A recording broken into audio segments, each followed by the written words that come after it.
8 p.m. right here on the Joy News channel on Joy 99.7 FM and myjoyonline.com. Blessed Soga, I guess all is set for tonight's encounter.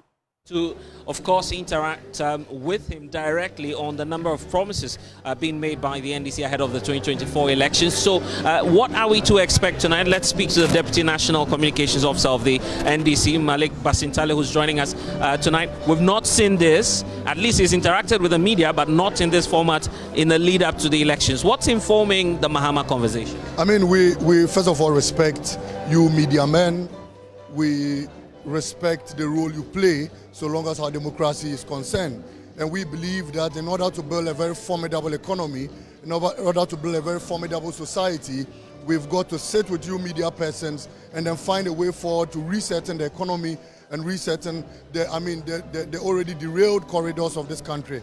And so President Mahama today wants to interact with you media men. He wants to rehash some of his policies. He wants to explain them into details. And some of the key things, few things, you guys don't understand. You could throw it, bounce it on him, and then you have enough time to explain to your understanding.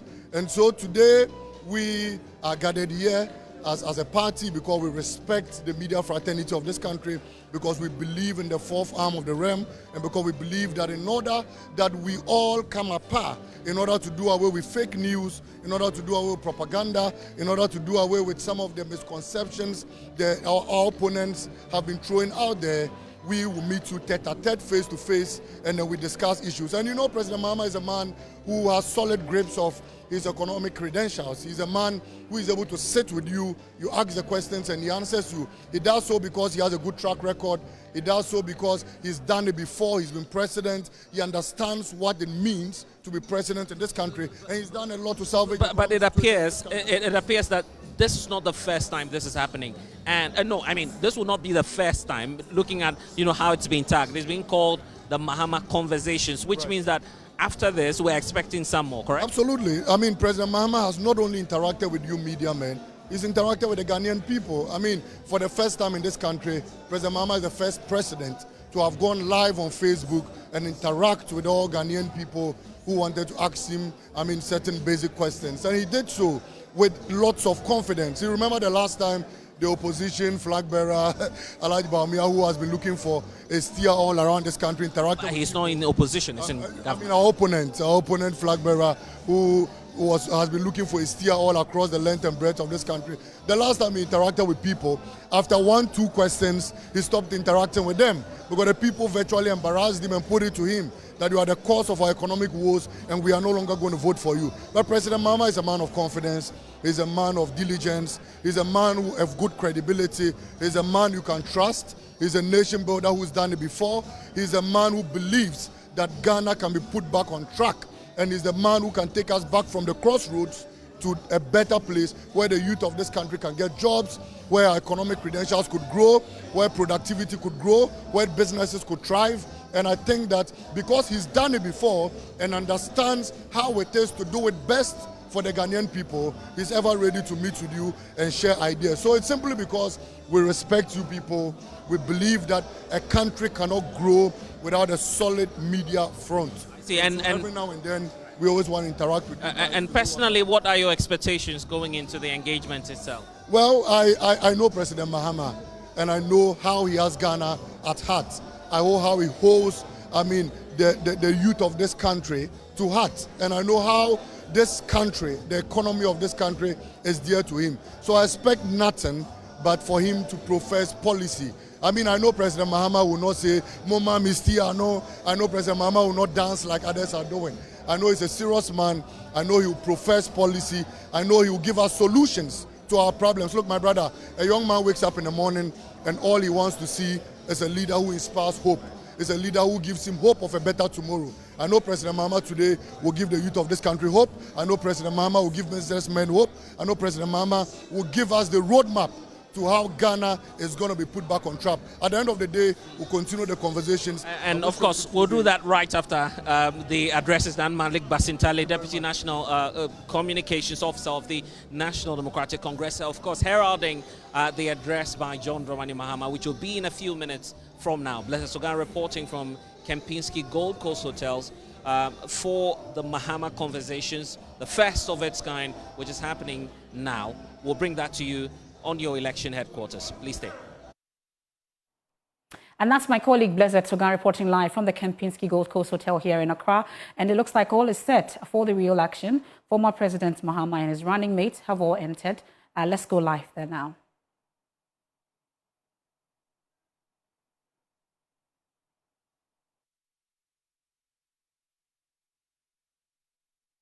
This beautiful country of ours. We are hoping that all of you gathered here, we firm up on our message, as we firm up on our manifesto, as we try as much as possible to prosecute the agenda for Mahama 2024. I invite all who want the agenda change to join us this evening on all the various media portals. And of course, for those who are blogging, please join me and help us so that we can build the Ghana that all of us will be proud of. I'm very hopeful that this evening will be a fantastic exchange of ideas, a cross-fertilization of ideas. And for all of you in the media, you know that we need you to take out our message. We need a platform. You've dealt with it at one time or the other. Everybody calls him the nation builder. In phase one of John Mahama, what he wanted to do was to build what? Infrastructure. To build a foundation that all of us can stand on. Tonight we are here to hear his message on the campaign for 2024. And I ask all of you to join me to welcome John Dramani Mahama to this evening's press conference with you, ladies and gentlemen from the media. Good evening.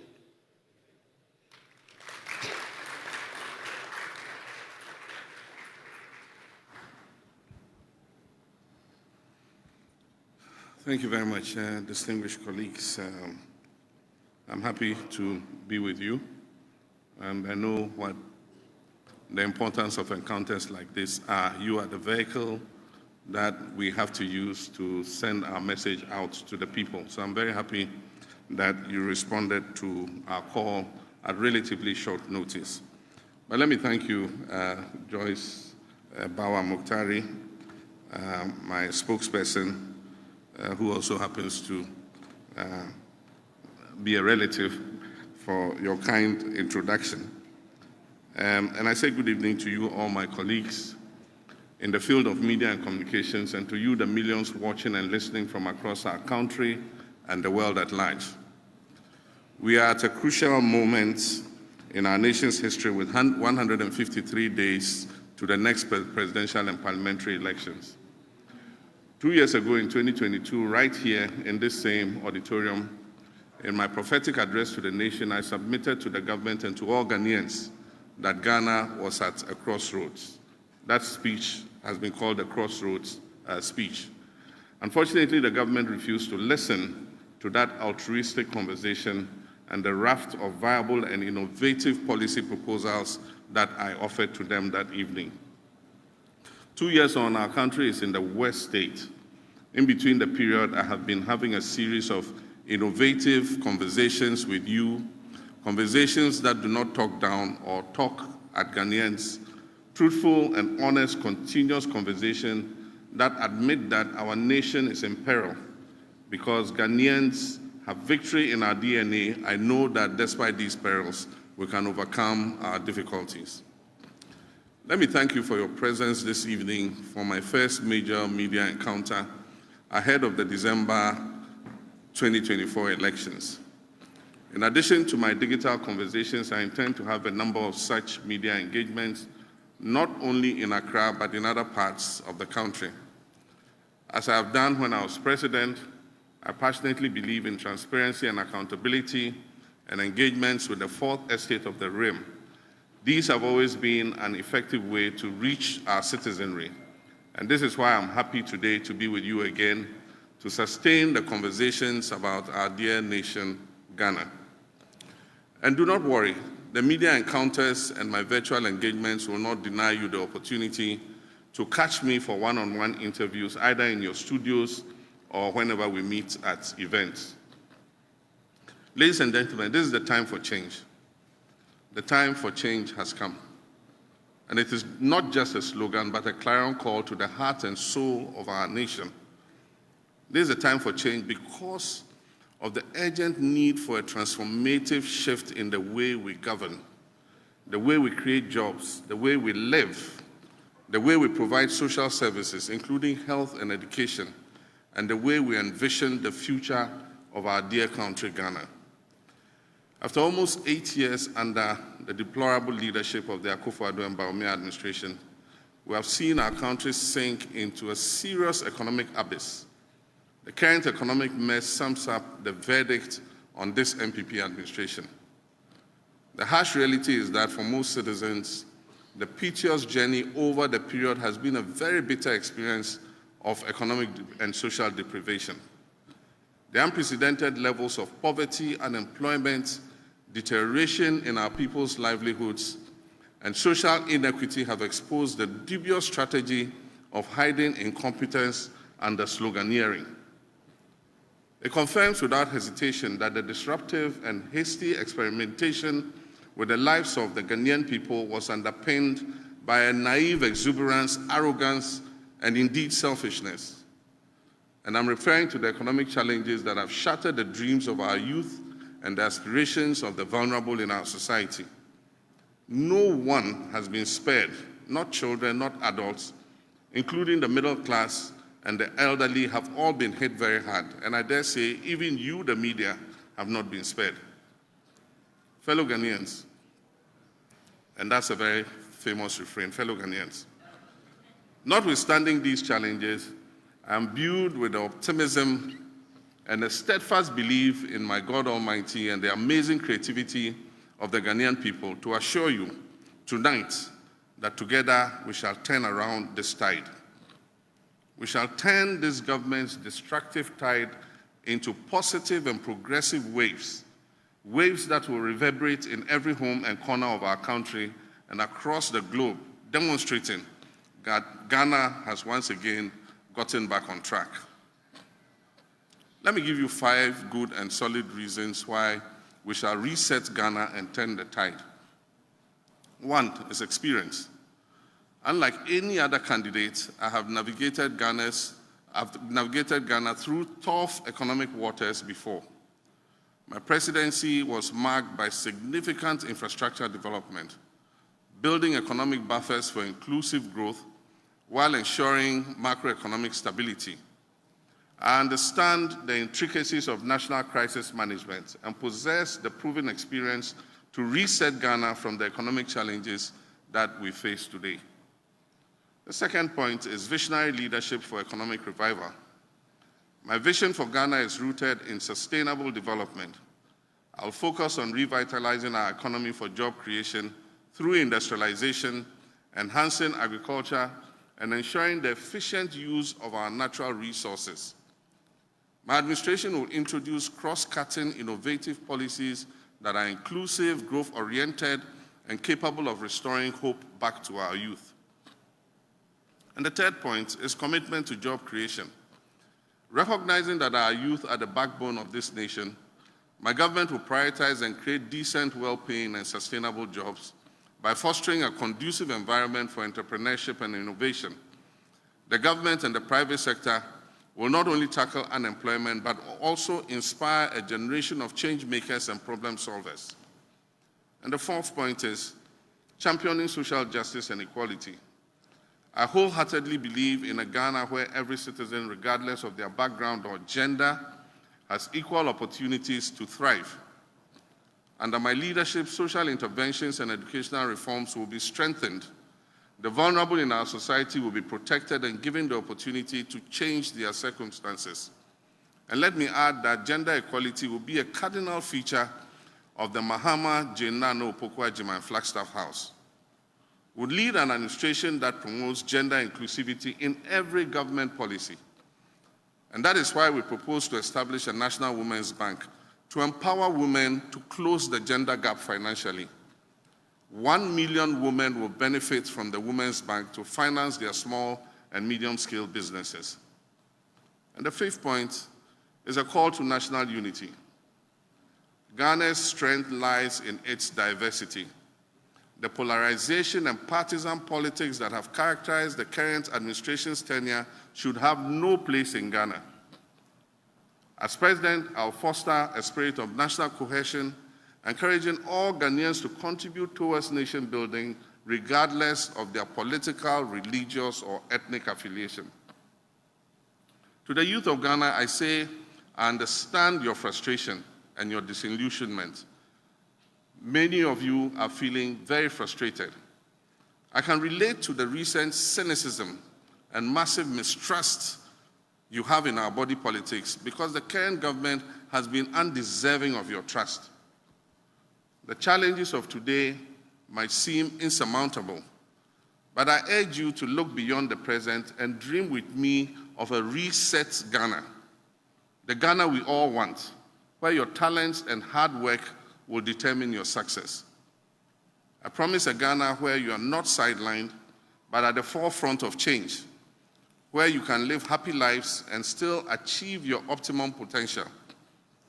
This is not just a promise, it's a commitment. I will reset the economy and Ghana will be open for business for 24 hours a day.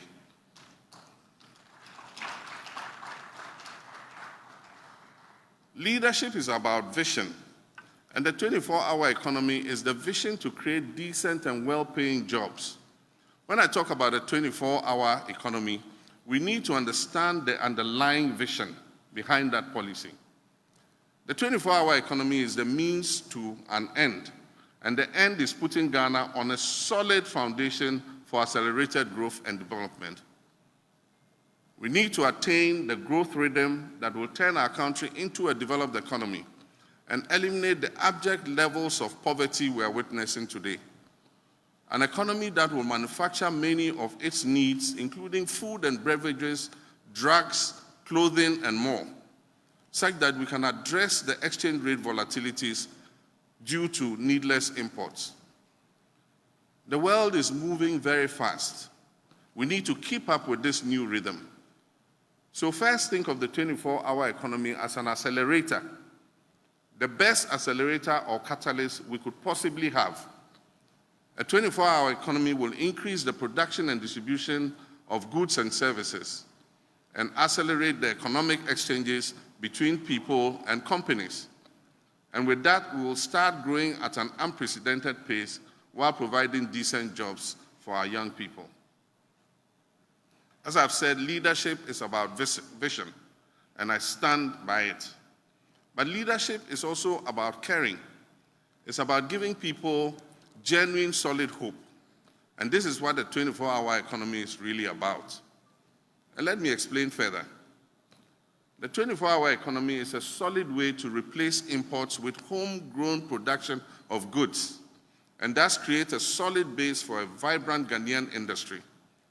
In many instances, we don't import goods because they are better than what we produce. We import them because nobody produces them here in Ghana in the first place, or because our local production is insufficient. Therefore, the stimulus packages for companies wanting to participate in the 24-hour economy will convince businesses, and I'm sure of it, to start producing import substitutes. And do you know why? Because the market for such products already exists. If the market did not exist, we will not be importing to satisfy demand. And so through the 24-hour economy, businesses will be incentivized to start producing for this market.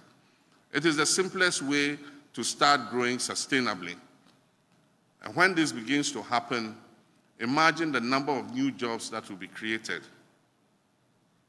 And here's another thing about the 24-hour economy. It will boost exports. Many Ghanaian companies still will start looking for foreign partners to develop their businesses to take advantage of the new opportunities available to them via this policy.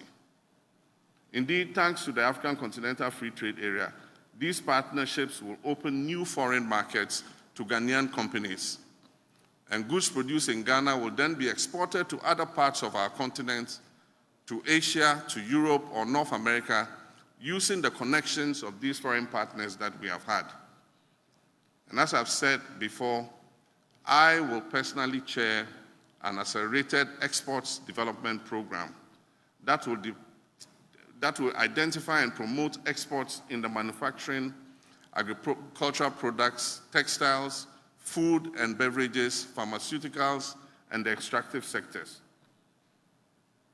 It is important to understand that the 24-hour economy will generate a network of foreign markets for Ghanaian entrepreneurs and will transform Ghana into an export-led economy. So I say that the 24-hour economy is also about national pride. It's about creating jobs through enhanced productivity, connecting Ghana with the wider world, and making companies proud of what they can accomplish here.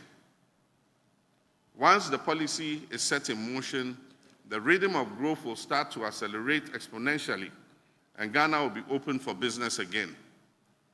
This initiative will anchor my determination to change the structure of the Ghanaian economy through the active support of private sector-led growth.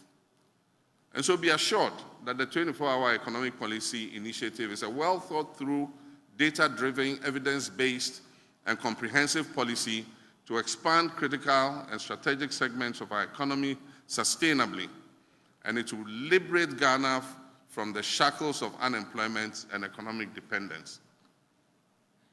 And so, governance and fighting corruption for development. I am committed to drastically reducing the size of government, and rightly so. This government has sufficiently proven to Ghanaians that with over 120 ministers and deputy ministers, all they could offer was to run our economy aground. I will run a lean, highly effective and efficient government of no more than 60 ministers and deputy ministers. And this is solid proof of my genuine commitment to curbing government expenditure. This leaner government will be the cleanest government Ghana has ever experienced. It will serve Ghanaians far better and set higher standards for future governments. What we have now can obviously never and should never be a yardstick for governance. My goal is to launch a renewed fight against corruption. I'll keep my appointees in check, and Ghanaians can be assured that drastic steps will be taken to punish the corrupt officials and their accomplices in this present administration. No actor in this NPP corruption enterprise will be spared. We'll also take action to repossess what has been unlawfully stolen from the Ghanaian people. As we all know, government procurement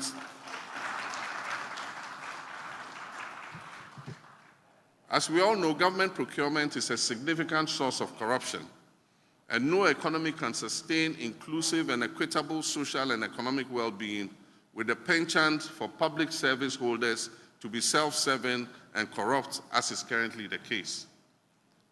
The use of public finances will always be compliant with our national laws, transparent, justified by contemporary value for money tests, and solely in the interest of the broader citizens.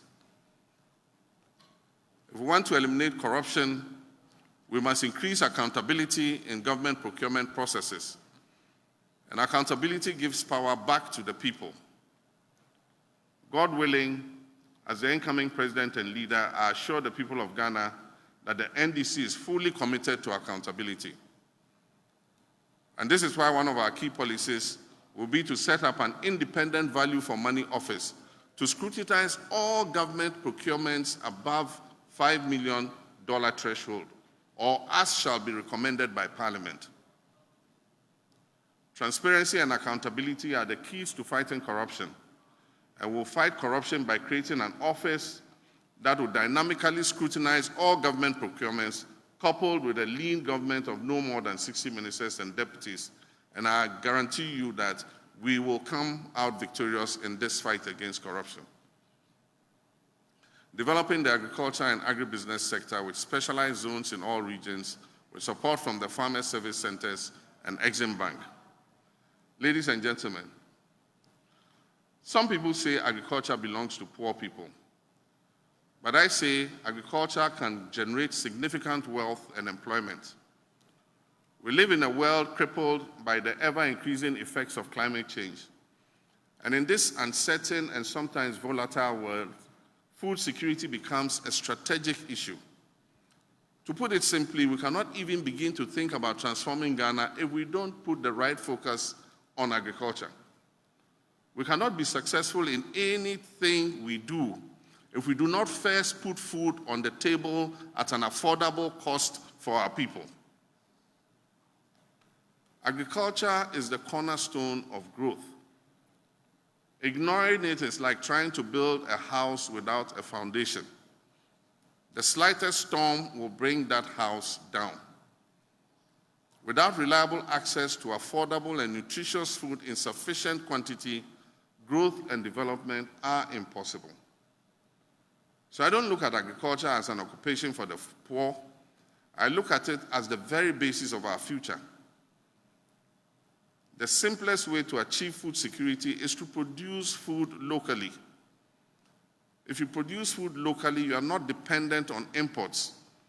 And so you can still feed the people even if international distribution chains are broken. We won't have to go to other countries begging for grain if we get things right. This is the food security strategy I'm fighting for, and this is why I'm looking at farmers, fishermen, and other protein producers as strategic partners in building the Ghana we want, a modern, vibrant, thriving Ghana. Others may look down on agriculture, but I don't because I'm a farmer myself. I see farmers as my close brothers and sisters because of their strategic importance in helping Ghana become a true black star, not only of Africa, but of the world. Farmers and fishers inspire me, and I hope that I will inspire them too. And let me just share 3 examples of the policies we will implement as soon as we form the next government. I've said already that we shall establish special agro-industrial zones in the 16 regions of our country to add value to local crops they have a comparative advantage to produce, and thereby boost exports and reduce raw material imports.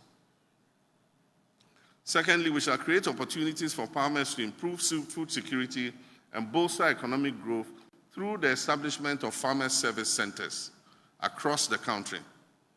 This will be enhanced by well-established farmers' cooperatives, advanced farming techniques, modern digital tools, and the promotion of agribusiness. And the third, we will launch a program similar to the Operation Feed Yourself and Industries program of the early 1970s to make Ghana self-sufficient in basic staples and curb unnecessary imports of things that we have a comparative advantage to produce. All 3 policies exemplify to the highest degree my vision of agriculture as the cornerstone of our future growth. True leadership, like I said, is about vision and about empowering the people to live that vision. Now I turn to digital youth. Let's face it, the digital revolution is here to stay. It has already transformed our lives in ways that were simply unpredictable only a few decades ago, and it will continue to do so. Around the world and here in Ghana, we now have digitized factories and even digital agriculture. This is the 4th industrial revolution. Indeed, the 5th industrial revolution, the cognitive age that brings human and machine intelligence into close proximity for sustainable growth, beckons us. And the sooner we embrace it, the more prosperous our nation will become. And this is why I'm a true and firm believer in the right to affordable and reliable internet for all our citizens. I believe that currently everybody should have access to internet connectivity.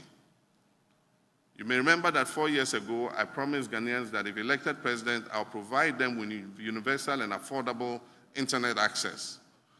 This promise still stands because my vision of a digital Ghana is as strong as ever. It is a vision that led me as president to deploy massive fixed and wireless broadband for reliable internet across our country, and it remains an undying vision. We need to be young in mind and in spirit, and this is a fabulous time in history, a time which we must be bold, create, and take advantage of the huge opportunities the digital world, particularly the digital economy, affords us. And so based on this vision of a new, vibrant digital Ghana, the next NDC government under my administration will partner with local tech startups and businesses to launch a digital jobs initiative to create at least 300,000 skilled employment opportunities for the youth in this sector. And so imagine this, 300,000 employment opportunities for our young people. And this is the field that they not only love, but they often excel at. I look at my children, my nieces and my nephews, and I'm amazed at their digital skills, as I'm sure many parents in Ghana are. So I'm telling you, like I tell everybody else, let these kids thrive. They are our future, so let them build this future. It will be glorious, I promise you. All they need from us is our support and understanding. And I promise all of them my full support and my wholehearted understanding. My dearest young Ghanaians, I stand by you 100% and I always will. When we talk about the digital revolution, we also need to talk about the digital divide, about those who are being left behind. On my watch, I'll do whatever it takes to provide universal access and bridge the digital divide in this country. We must close that digital gap. The NDC promised you this, and it was in our 2020 manifesto, that we shall train 1 million coding professionals in demand of digital skills for growth, business process outsourcing, and knowledge process outsourcing ecosystems, ensuring that no one is left behind in this digital revolution.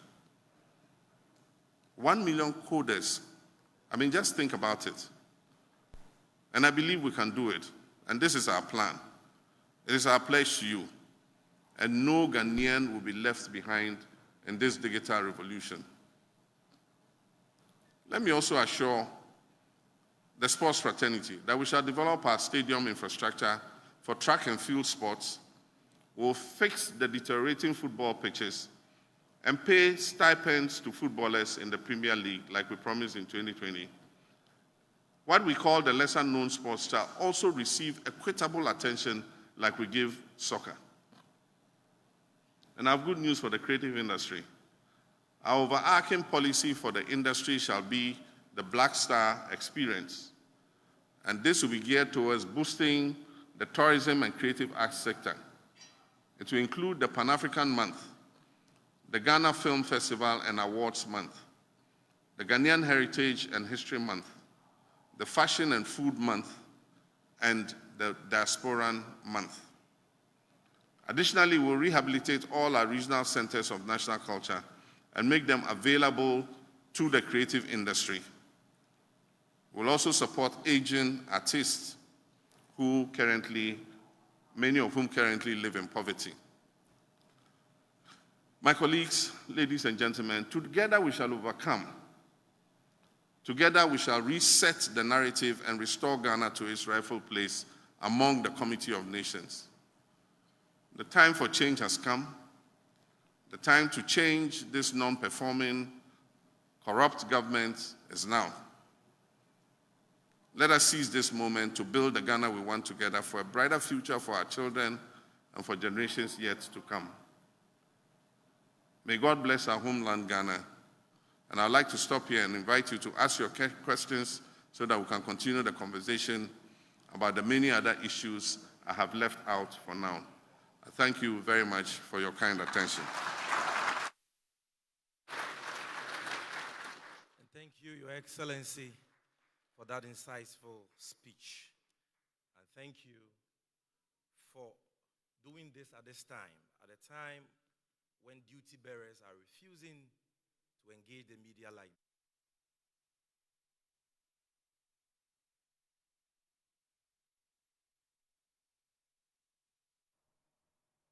You're watching the live coverage of this media encounter by former President John Dramani Mahama here at the Kempinski Gold Coast Hotel. He's just gone through his speech for the day, highlighting some of the key issues of concern to him and, of course, to his party. They've been talking about his experience, he being a visionary leader. He's also been talking about his commitment to job creation, championing social justice and equality, and makes the promise that indeed gender equality will be key for him and, of course, his running mate, Nana Jane Opoku-Agyeman, when they take over the Flagstaff House, as he puts it. As it stands now, is a turn of the media to ask all the pertinent questions there are, and they will be getting to them shortly once they start asking the questions. And you can see in your shots there, Sami Jemfi there setting the tone for the number of questions that will be asked. But of course, he mentions that it's time for change and that Ghana is in the West State and that it's a nation in peril, like he describes it, and that no one will be left behind, and it looks like no one has been spared by the economic woes, and he mentions that even the media has not been spared. He also talks about the fact that he's going to come with a lean government, 60 ministers, including deputies, he talks about. And he also mentioned that when it comes to the issues about corruption, no one in the NPP government who is involved in any form of corruption will be spared. He also talks about the reclamation of, government properties that has been looted, he says, including state lands, amongst others. He also talks about commitment to accountability as a party, and he highlights the key focus on agriculture for the party. Also, the issue about special agro-industrial zones that will be set up. He also talks about digital drive and revolution. He calls it a digital revolution that will be introduced by the NDC, and also making sure that there will be a bridge in the digital cap. And I think it's a good time to take you back to the Kempinski Gold Coast Hotel for the first set of questions. And I can see in the shots there, a journalist there asking questions. That's the GJA journalist. Okay, and that's the president of the GJA there asking his question, setting the tone. Let's go live. Interesting. I also extend same warm greetings to every one of us here.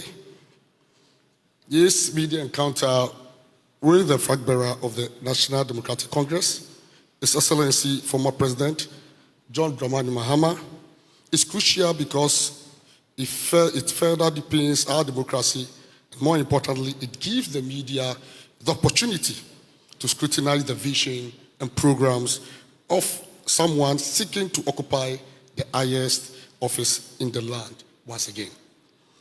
At this juncture, the GJ would like to commend former President Mahama for availing himself once again of scrutiny as he outlines his visions and programs for the country. We hope that the former president continues on this path if he wins the election, so it will not be a 9-day for the country. We hope that the former president continues on this path if he wins the election, so it will not be a 9-day wonder. I want to state that the former president is still a member of the GJA in good standing, and we appreciate that. Thank you. Thank you. We indeed appreciate that. Yes. The GJA has the core mandate to ensure that journalists and media houses get the freedom to operate by holding government and society accountable. We are also duty-bound to ensure the welfare of hardworking journalists. Therefore, I'll focus my brief questions on press freedom and the welfare of journalists. Press freedom. Your Excellency, the safety of journalists is one of the most critical issues that the GJA wants you to address if you win the upcoming election. In recent times, attacks on journalists and media houses have been on the rise, with some media personnel sustaining severe injuries. The situation was getting out of hand until we started blacklisting some high-profile personalities. One unfortunate aspect of this situation is the lack of political actors condemning attacks on journalists. The GJA believes that if influential individuals, including presidential candidates like your humble self, condemn such attacks, the issue will diminish. These attacks contributed to our poor performance on the World Press Freedom Index. This is something we need to work on. I must say that this year, our performance on the Press Freedom Index improved due to the blacklisting measures we instituted. Yeah, Mr. President, still waiting now for the question. Yes. We want to ask, Mr. President, to enhance press freedom in this country, we are demanding amendment of certain provisions of the Electronic Communications Act and the Criminal Code, specifically Section 208 of the Criminal and Other Offences Act of 1960. This arbitrary application of the laws only instills fear in the media and the public. We want to ask, should Mr. Mahama ascend to the presidency, what steps will he take to amend these objectionable laws? I want to state that even though these laws were not meant for journalists, we've ended up being the target, and many of our colleagues have suffered under them. This is certainly a step backward, especially after the repeal of the Criminal Libel Act 20 years ago. Now, Mr. President, or former President, it is widely known, Mr. Former President, that the salaries of journalists, particularly those in the state-owned media, are significantly low. It is sad to know that this issue of poor salaries for journalists has contributed to a low ranking on the Press Freedom Index. If the NDC flag bearer becomes president, what will his government do about the low salaries of journalists working in especially the Thank you media? very much, Mr. President, for these brilliant questions. Yes, I will take the next question from, I see Simon of Accra Times. Yes, can you bring the microphone here? Yes. Oh, thank you. Is it on? Hello. Thank you for this opportunity. Your Excellency, as you are aware that the depreciation of the cedi is affecting businesses in this country. Please, I would like to know from you, how are you going to stabilize the exchange rate? Thank you very much. Thank you very much. Next question. I will go here. Komala Kluche. Middle lane, Komala Kluche. Please kindly speak into the mic. Komala Kluche is my name. I work at Media General. There's excruciating hardship in the country. We have seen you lament on same. How do you intend solving this? But whilst at this, can you believe in Ghana, we are building a house to house the vice president, and it's supposed to cost $13.9 million US. This is located at a switchback road. Your government at the time said it cost $5.9 million US. The VIP currently, Dr. Baumia, said they would have to do some renegotiation with the contractor. What do you intend to do about the weed-infested house supposed to house your VIP? House supposed to house your VIP, so to speak.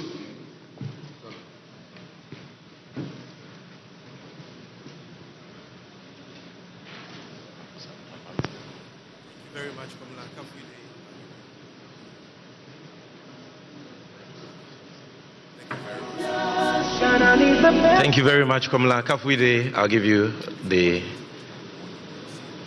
Okay. Thank you very much. I've seen you, so relax. Yeah, Kafwide, GTV. Mr. President, if you watch GTV tomorrow morning, you will see a bottle of orange water on my desk. It's not juice, it's from the river. I personally fetched that water. Galamsey is ravaging our environment, it's polluting our waters, it's destroying the farms. You were talking about agriculture and the fact that if we don't have food to eat, everything will be meaningless. I want to know what your plan is to deal with illegal mining, aka Galamsey. Thank you for your question. The masculinity has been too much, so let's go for a female voice. Nima from Ghana Web.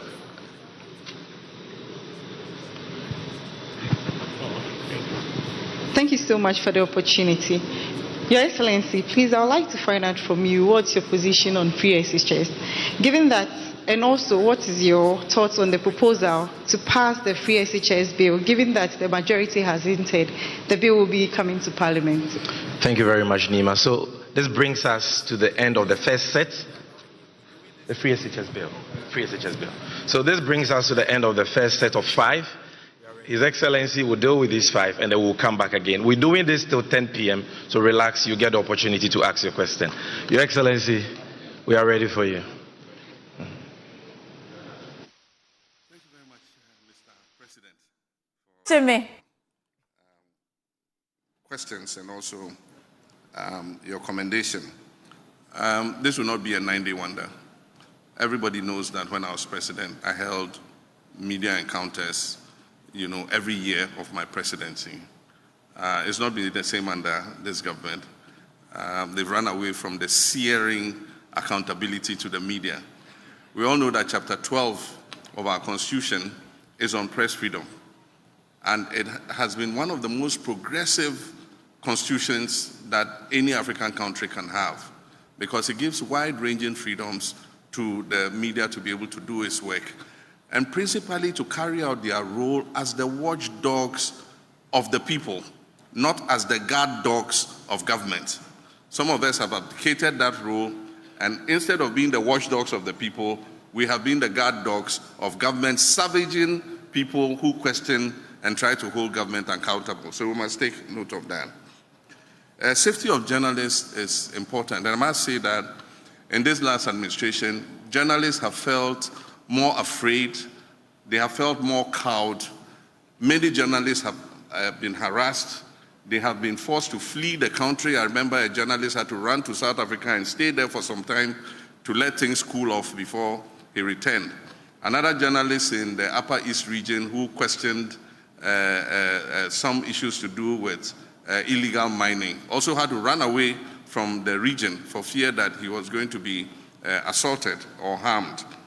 I remember Ahmed Swali and his murder, assassination, which up till today, government does not seem to have the political will to let the investigations go forward and bring the people who did this to justice. As long as these people are not brought to justice, the possibility exists that they can do something similar in the future. And so these are things that we take seriously. And my track record when I was president is there for everybody to see, that because I'm a colleague of yours, my training is in the media, and so I can empathize with the work you do. And so definitely you can be sure that as president, I'm not going to condone or conspire to harass journalists when they do the work that the Constitution has mandated them to do. We're willing to sit with you and look at any laws that are in contradiction with the Constitution. The Constitution is the overarching law of our country. And so if there are any laws that are punitive and constrain the media from doing its work, there are laws that we can look at and we can amend if necessary. The low salaries are not only the state-owned media, they are even worse in the private media. They are even worse in the private media. And so it's something that we need to attend to. The thing about media is that it is driven mostly by adverts. Unfortunately, things have gotten worse because businesses are suffering currently. The budget for advertising has shrunk. And also because of the number of media that we have, dividing that little budget amongst the media makes it difficult to be able, for the media owners to be able to guarantee bigger salaries. And so even in turning our economic fortunes around and bringing the private sector back onto the path of growth and growing our economy would create a bigger pot for us to be able to give more advertising to media houses so that they can improve the salaries of media people. But in the meantime, if you remember, we set up a media development fund. There were a few challenges at the time, and so we put it in abeyance for the meantime. But I think there is something that we can look at again. Set up a media development fund. Government puts seed money into it. It was meant to improve training of journalists. It was meant to attend to welfare of journalists and so on and so forth. And so it's something that we are willing to reactivate. And together with the GJA and all the other media umbrella groups, we'll sit down and see how this media development fund can inure to the benefit of people in the media space. And so those are all things that we are willing to look at. The other question was... So on the exchange rates. Yeah, on the exchange rates. Exchange? The immediate issue with the exchange rate and the economy is that the best signal Ghanaians can send to both domestic and international investors is that we're ready to change the current trajectory on which we are. I think that if we hold a successful election, we demonstrate to the world and our people that we are willing to change this trajectory on which we are, that is leading us further into the abyss. It will restore confidence in the economy. That in itself will send a signal that stabilizes the foreign exchange. Currently, nobody has hope in where we're going. And so people are hedging because of the rate of deterioration of the value of the cedi. People are hedging for other foreign currencies. And when it happens like that, then it puts further pressure on the currency. And so we would instill fiscal discipline, because eventually the main driver of the economy is fiscal discipline and fiscal consolidation. And so if you only want to ramp up revenues, but you're not willing to cut expenditures, then you have a situation where your budget deficit is out of kilter.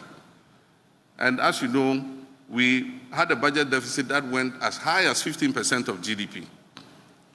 And unless we instill fiscal discipline, we'll continue to have a situation where it puts pressure on our currency. It's like a household budget. You cannot spend more than you earn. And that is what this government has been, spending more money than they earn, borrowing more money than they can afford to pay. And that is what has, created the situation in which we are. So we must reduce the deficit, we must instill fiscal discipline, we must reduce the debt burden, and already there is a debt restructuring going on, and so we must continue the debt restructuring, but make sure that we put in the buffers so that we don't fall into this situation again. In my administration, we set up what we call the sinking fund, and we capped the stabilization fund. So any excess money that was above what you go to the stabilization fund went into the sinking fund. We also committed other revenues into the sinking fund so that we could anticipate debts that were becoming due and pay them. This government came and depleted the sinking fund and did not replenish it. And that is how come that we are in the crisis in which we currently are. And so replace the sinking fund, create more buffers so that the economy is more resilient to shocks. The thing about the world is it's unpredictable and shocks will come. But it is how resilient your economy is that will make you be able to come out of the shocks. We all went into the shock together with Côte d'Ivoire. Today our economy is so battered and bruised. And Côte d'Ivoire's economy is much more stable. And I just saw a video of the president waxing lyrical about Côte d'Ivoire in 2016. Today, I don't think he wants to hear that comparison, because inflation is lower in Côte d'Ivoire, far lower, single digit. And our inflation is at 25%. It went as high as 54%. And so discipline is important. But apart from that, part of the reason we're suffering is the collapse of the cocoa sector. Cocoa has been a traditional pillar of this economy. And when I was leaving office, we did a syndication, cocoa syndication of $1.8 billion. The banks had confidence in this country, and so they gave us $1.8 billion upfront to put in the cocoa industry. And this syndication has been going on over the years. Currently, the last syndication we did, we struggle to even make $800 million. I don't think we've received $800 million for the syndication. And so that injection of foreign currency that was predictable and sure, that used to come into the country every year, helped to stabilize the foreign exchange.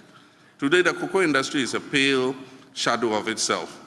And so one of the things in the medium term is to revamp the cocoa industry as quickly as possible and make sure that its impact in terms of foreign currency injection is revived. Aside from that, we need to quicken our pace in the oil and gas sector. All of you have heard of the transition to green energy. It is real, it is happening. And so every country that has an oil and gas industry is putting in the maximum investment in order not to have what we call stranded assets. You will have the oil wells, but if that transition is completed, nobody will be interested in putting money to recover that crude oil and gas. These 8 years have been wasted completely. In my time, in 4 years, I worked tooth and nail to bring 2 new oil wells into production. If you look at the 10 years of oil production, from 2010 when we started oil production till 2016 when I left office, we have earned about $3.3 billion from our share of oil production. In the 8 years because of the work I did to bring 2 new oil wells, in the 8 years that Nanado and Baumia have been in office, Ghana has earned $7.3 billion. And so in total, over 10 years, over the period from 2010 till now, we have earned about 10 billion. 7 point something of it in Baumia and Akufo-Addo's time, and 3 point something of it in Professor Mills and my time. For the last 8 years, nothing has happened in our oil industry. Not a single drop of oil has been added. Unfortunately, our production of oil has reduced by 32%. And so we're producing less. So one of the things we'll do is to quicken and attract the oil companies to come back. As I speak, E&I have run away to Côte d'Ivoire because of the unfavorable environment here. ExxonMobil was going to do significant work here. Because of greed, ExxonMobil decided to pull out because they thought the environment was toxic and corrupt, and so they pulled out. So one of the things is to restore investor confidence in the oil field. And there are oil fields and compartments that have been appraised that are just waiting to begin production. And so revamping them and ramping up our oil production and gas will bring in the needed foreign exchange that will help to shore up our currency. But we must also look at getting more from our extractives. We have bauxite, we have gold, we have lithium, we have manganese, we have so many other minerals. We will work to make sure that Ghana's share of those extractives is increased so that we can have more foreign currency coming into our country. We produce gold, but because it's not streamlined, a lot of that gold is leaking out and individuals are making the profit instead of the country making it. And so we'll streamline the extractives so that we're able to earn more money. The Vice President's residence, I don't know what the current situation is, but I know that initially when we commenced the idea of creating a suitable residence for the Vice President, the former Nigerian High Commission land was acquired for that purpose. And I know that some construction took place there. Initially, our cabinet was informed that it will cost about $5 million, from what I understand. And so that money was procured and the work commenced. When the new government came, I understand, I don't know exactly what figure, but they said that it had overrun the $5 million. I don't know exactly by how much. But it's news to me that it is going to cost $30 million.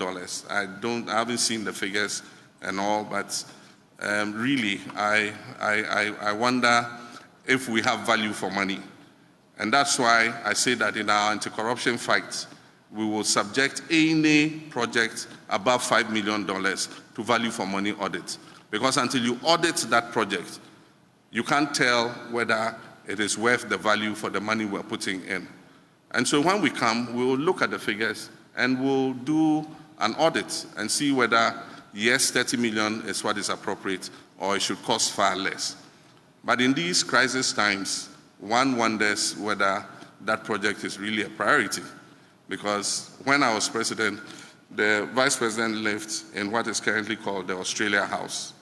And the intention was to finish this and move him there. But in the crisis, maybe it is not something that we should rush to finish. There are many other pressing commitments that we need to look at. But like I said, when we come into office, we'll do a value for money audit and find out whether we're spending more or less.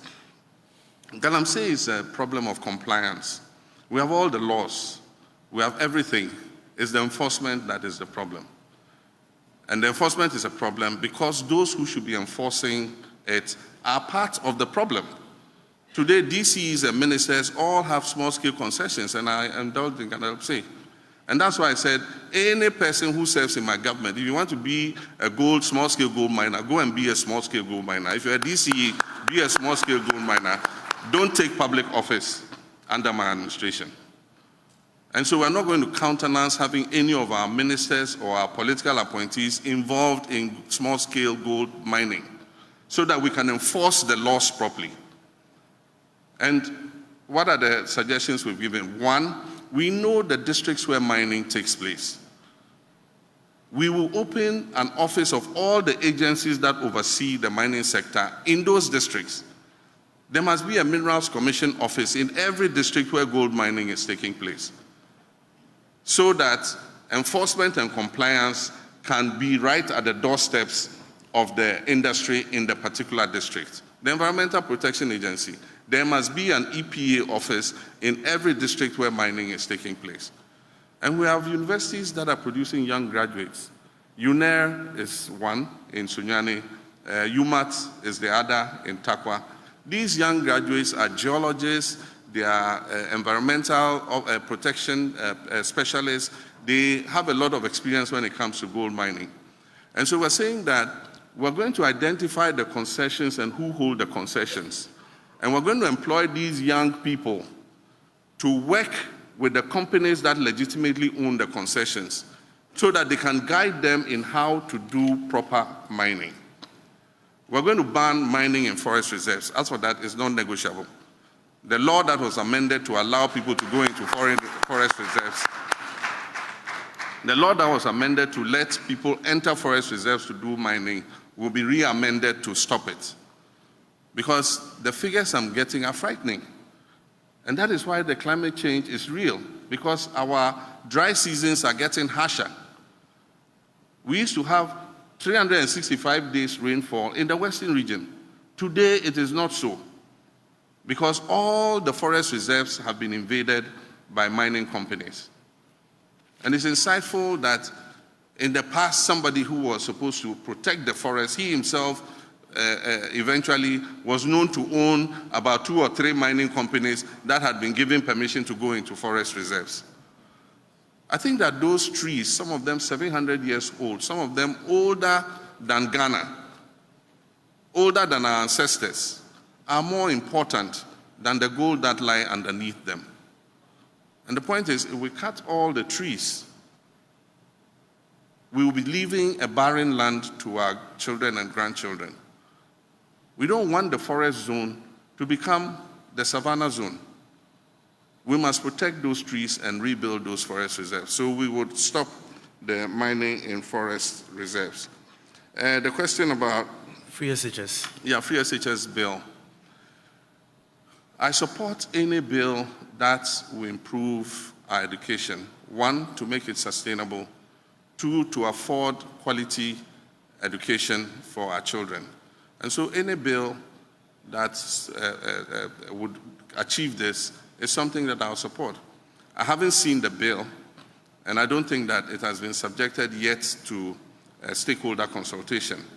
But we would want to see the bill, and I'm sure that when Cabinet has approved it, it will be laid in Parliament.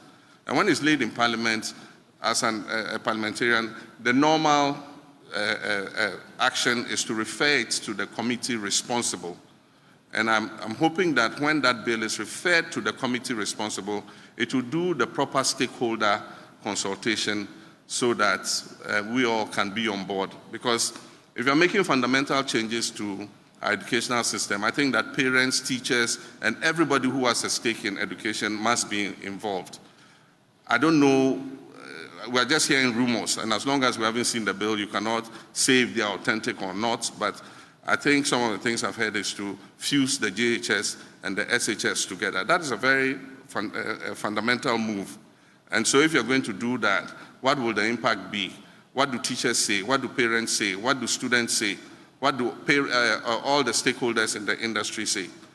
There are rumors that BEC will be cancelled, and so it's just rumors we've heard. Until we see the bill itself, we cannot make any determination. But like I said, I will support any bill that goes to improve quality and sustainability of our free SHS. Thank you. But Your Excellency, she also wanted to know what your position on free SHS is.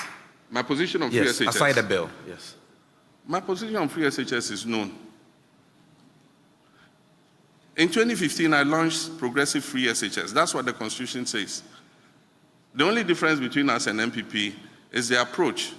We thought that we should put the infrastructure in place and we should do the necessary preparation to absorb the free SHS. And so we started with day students. We made it free for day students. And in the second year, we absorbed 120,000 students on the free SHS. Nanado himself lauded me. It's there in the media. Just, if I had my phone here, I would Google it. He said, Nanado lauds Mahama's free SHS. It's there. UNESCO, congratulated us for launching the free SHS. How can a person who launched free SHS be against free SHS? And so it's a political gimmick that is played by our opponents. Free SHS has come to stay. And nobody can roll it back. All we're saying is, let's improve the implementation. Let's take away the bottlenecks. Let's work to abolish the fast track. Let's be able to feed the children better by decentralizing the school feeding, the free SHS school feeding program. So those are all the kinds of initiatives we're thinking about. But we can only take that decision if we come together as stakeholders and discuss freely the challenges that it faces. Today, there is not the environment for a free discussion of free SHS. Ask any teacher or headmaster. If they make comments adverse to the conditions and implementation of free SHS, they are either sacked or they are transferred to Siberia. And so we must change that. We must free them to be able to come up and talk about it and discuss free SHS and how we can improve it. My commitment is to improve it. And so that political gimmick, if he comes, he will cancel free SHS. And I've seen some Osofutu going around and repeating the same thing. I don't know if he's, I don't know who he is, but he's also gone around repeating that same tired, hackneyed, political propaganda. I am committed to free SHS. I was the one who launched free SHS in this country, and free SHS has come to stay. Thank you very much, Your Excellency.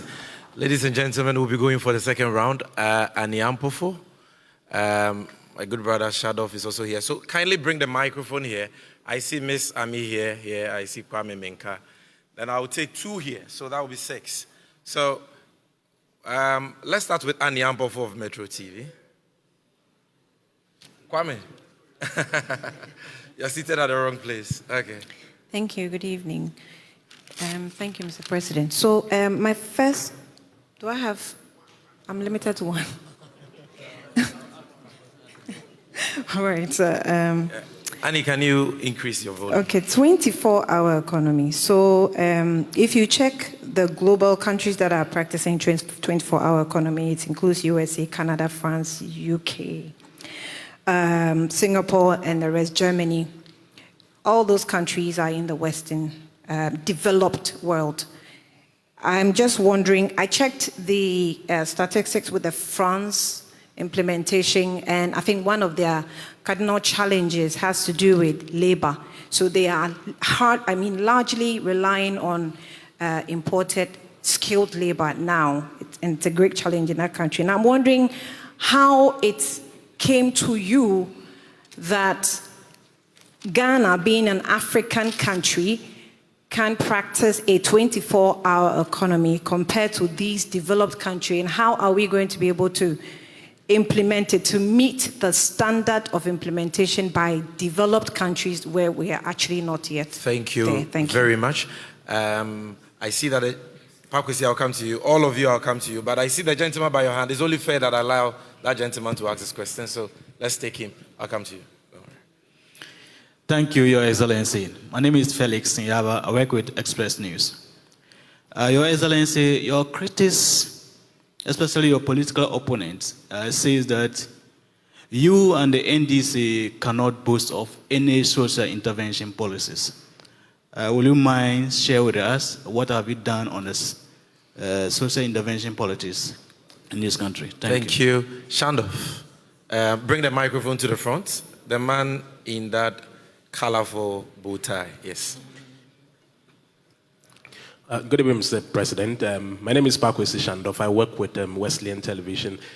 This is my question. When the NDC won the 2008 elections, they were caused by a section of the party, and indeed, the parties found that for the government of the day to be tougher on past corrupt officials. But it appeared that under the impression of Father for All, your late boss, Professor Mills, was lenient. And indeed, you've also been accused of that same leniency, if I have to put it that way. But years down the line, I'm inclined to ask, have you delivered yourself from that spirit of leniency? And, and if you have, what are the first 3 allegations of corruption that you would probe if elected? I mean, on my paper, there's a plethora of them, but in your books, what are the first 3 that you would probe? Thank you very much. Let's go to the middle lane. Miss Ami here. Then I'll come to you, Wisdom. I'll come to Wisdom. Then we'll go to the fire. Okay. Good evening, Mr. President. I am Sewami and I work with the EIB network. So, Mr. President, at a gathering of NDC lawyers somewhere in September last year, you urged them to aspire to become judges so that you can appoint them to bring a balance to the judiciary, which you have termed as an NPP-inclined judges. I want to know if you still stand by this position, and if by this you mean that if you become president, you will appoint NDC-sympathetic judges or promote them to become judges even at the Supreme Court. Thank you. Thank you very much. Wisdom, middle lane. I'll come to the last lane. Okay. My name is Wisdom Hedejumi. I work with the XYZ Broadcasting Limited. Mr. President, clearly you have just one term, and that will make you unaccountable. I remember very well in your interview with the Voice of America, you indicated that one term, which is 4 years, was not enough for any president to make any meaningful impact. So does the position still remain, or can you tell us that would that 4 years be enough for you to fix the economic mess you've been complaining about? Thank you very much. Let's go to the far end. I see Kwekwe Usweje. I see Sadek Adams. I'll come to you. So Kwekwe Usweje, stand on your feet so that they can see you. I see Sadek Adams also there. I'll call you. I've seen all of you, so don't worry. Thank you very much, Sami. Your Excellency, if elected president, I want to find out what measures, specific measures you would implement to address challenges that were faced by depositors and investors whose monies are locked up as a result of the collapsed financial institutions, including Men's Gold. Thank you. Thank you very much. All right. Thank you. So let's take one more there. Okay. There is one just by you, the gentleman who is sitting just by you, yes. Good evening, Your Excellency. My name is Blessed Sugan. I work with Joy News. Based on your success in the 2024 general elections, you would not just be the executive president of the Republic, you would also be the commander-in-chief of the armed forces. Your Excellency, there's a professor, Kwesi Enin, who's enjoying support from Imani Africa. They are in court asking the Supreme Court to enforce their interpretation of Article 202 of the Constitution, which will bar any new president from appointing new chiefs for the security agencies, including the IGP. You have a test case if you get to win the elections, which would mean that you have an IGP which is somewhere, who has an age range of 53. Mr. President, what's your personal opinion on the security of tenure for such persons, and will you be willing to work, for instance, with the current IGP if you're elected president. Thank you very much. So that brings us to the end of this set. We have 6 questions. Your Excellency, we are all ears.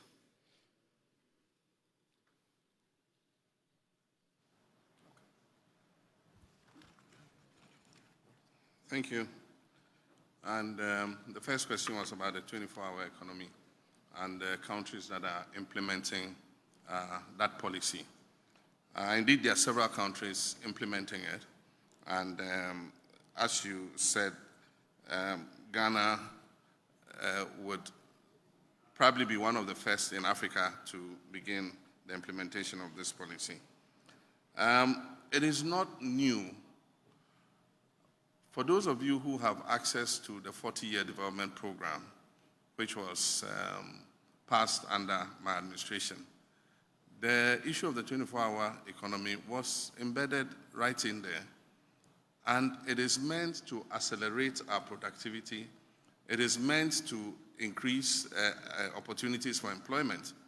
And so the example you give for most of those European countries is that they have an aging population because birth rates are falling so low. So even as they accelerate their economies with more shifts to increase production, they don't have the labor to be able to service that 24-hour economic policy. We have an abundance of labor. We have young people willing and able to work. And that is the more reason why we even have a better justification to implement the 24-hour economy. But of course, there are people who come and say, oh, but there's 24-hour economy already. There are some businesses that are working 24 hours. Yes, they are doing that by choice.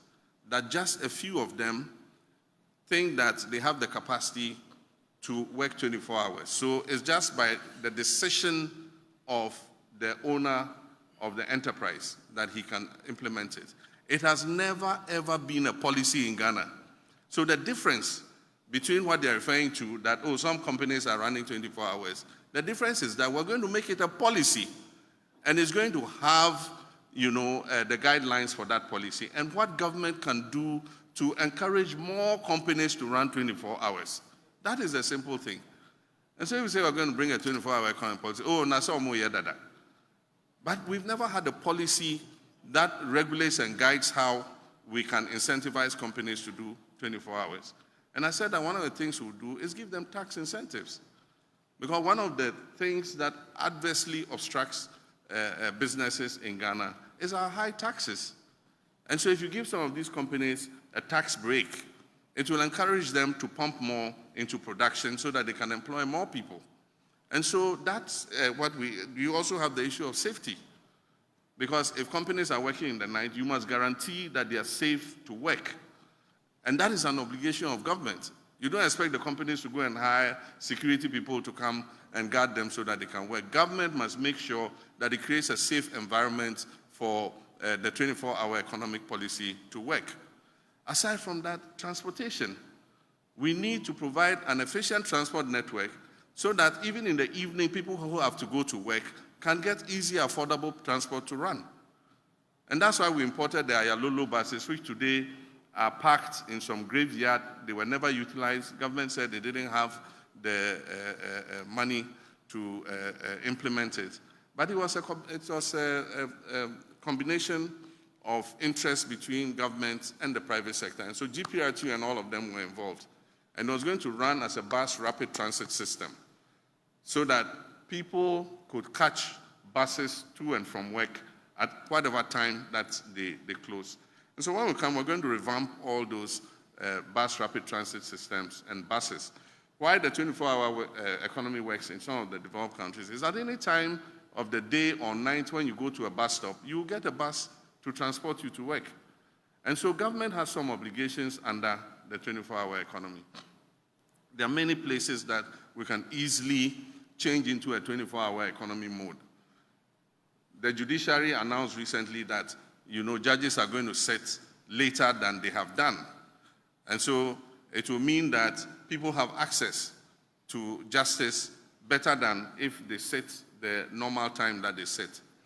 If you go to the port, When the ships come, even at night, the cranes are working and offloading the containers. But why can't I go and clear my container at night? Do we need more customs officers? Yes. Must we get more bankers so that we can make our payments and clear our goods even at night? Yes.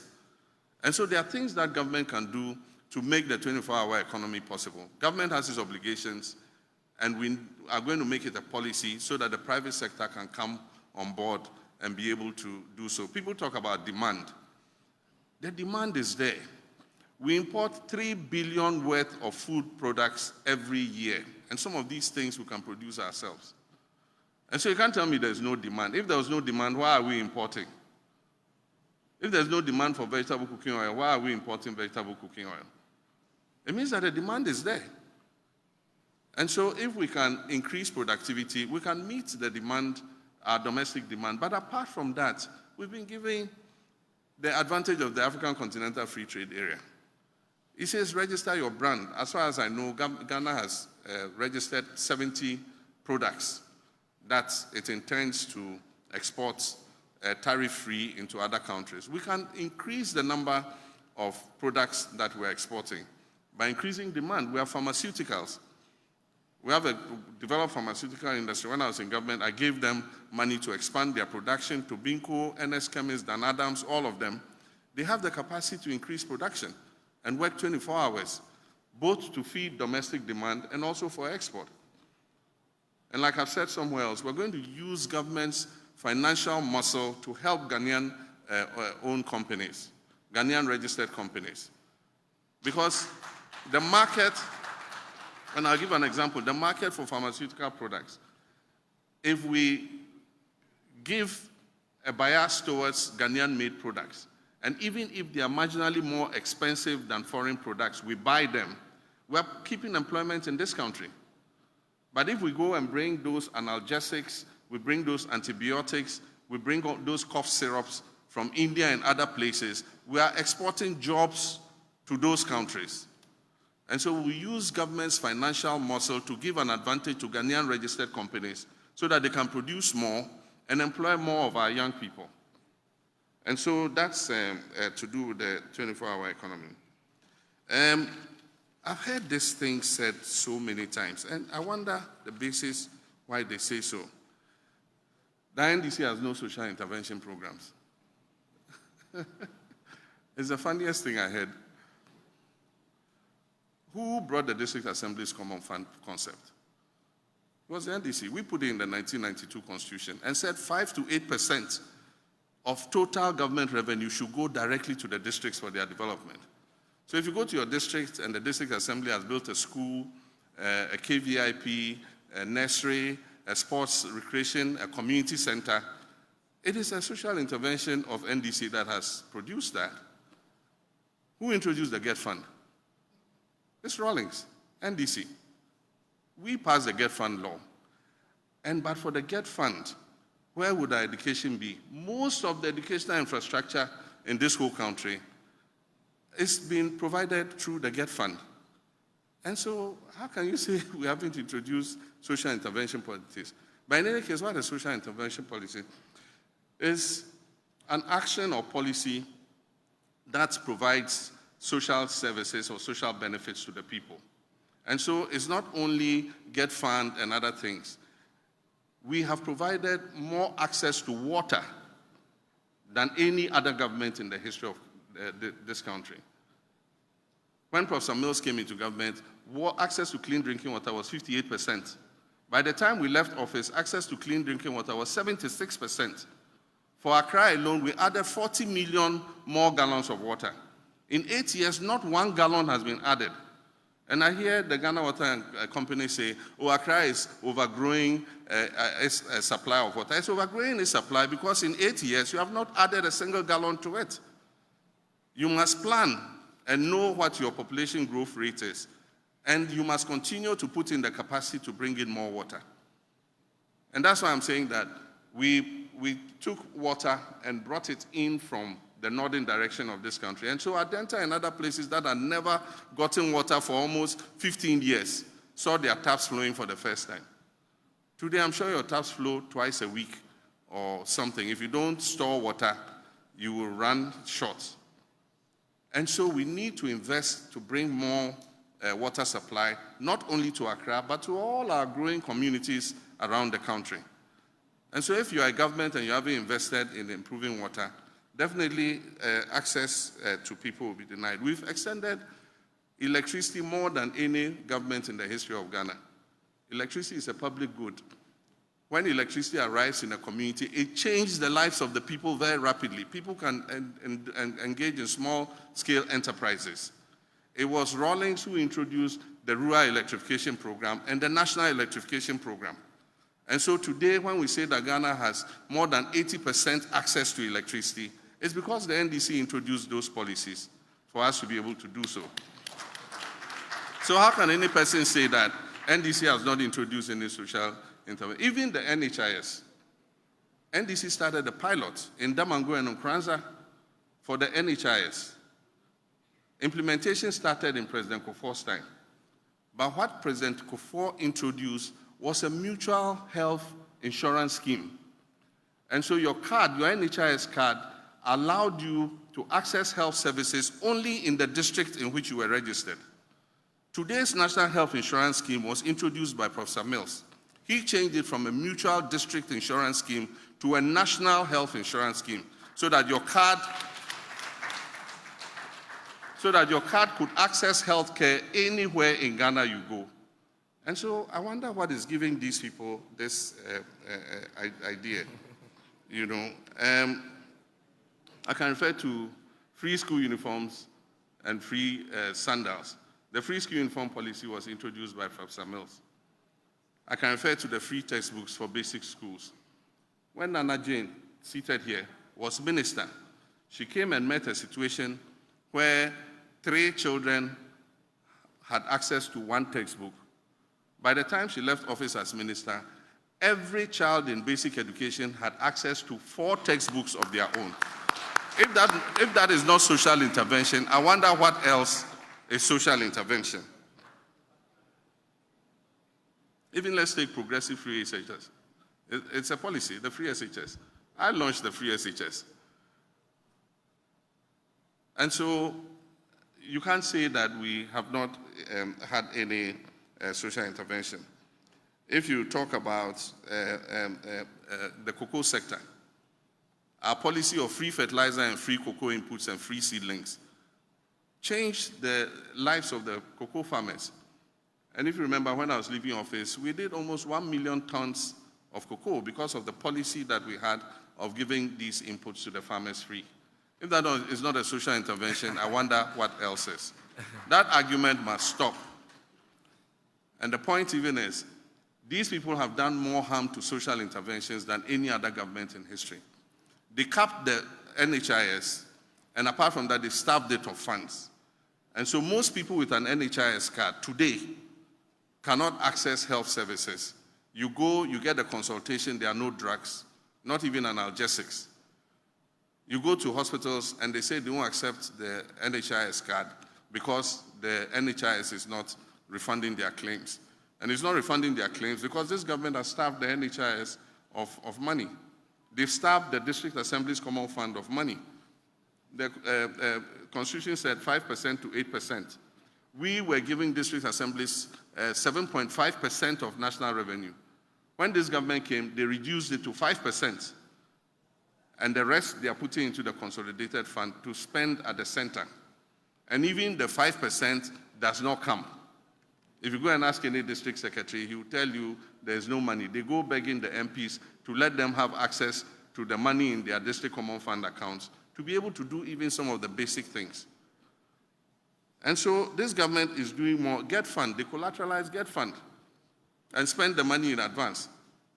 So Get fund is not able to continue the projects that it is undertaking because the fund has been collateralized.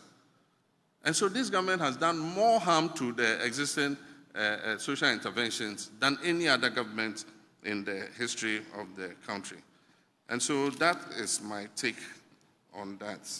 And then you asked, have I exercised myself of the father for all, the father for all syndrome? My boss, my president was a special person.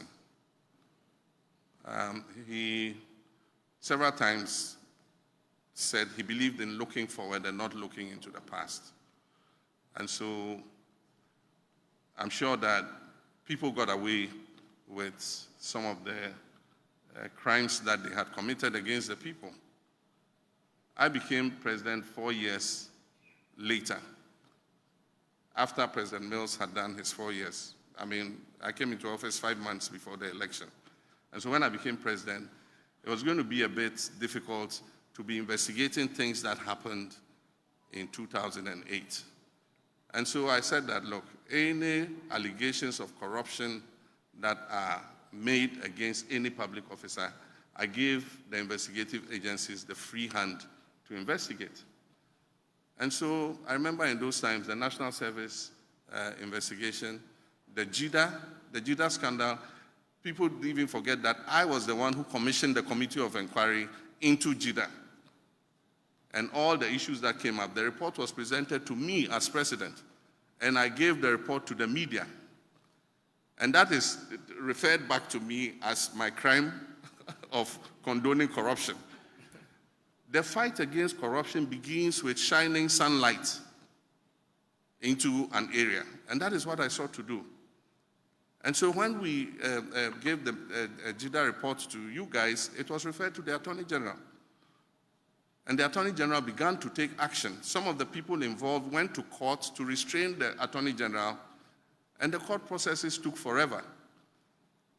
There were others where there was prosecution of my own colleague and friend, Abu Gapele. The Attorney General put him before court, and he was jailed. It was recently that President Akufo-Addo granted him amnesty. And so their will to fight corruption was there. We even retrieved monies from some of those involved in JIDA. We retrieved as much as 50 million Ghana cedis at the time. And so the track record is there. And I can assure you, if you believe that I was imbued with the Father for All syndrome, it has been exercised.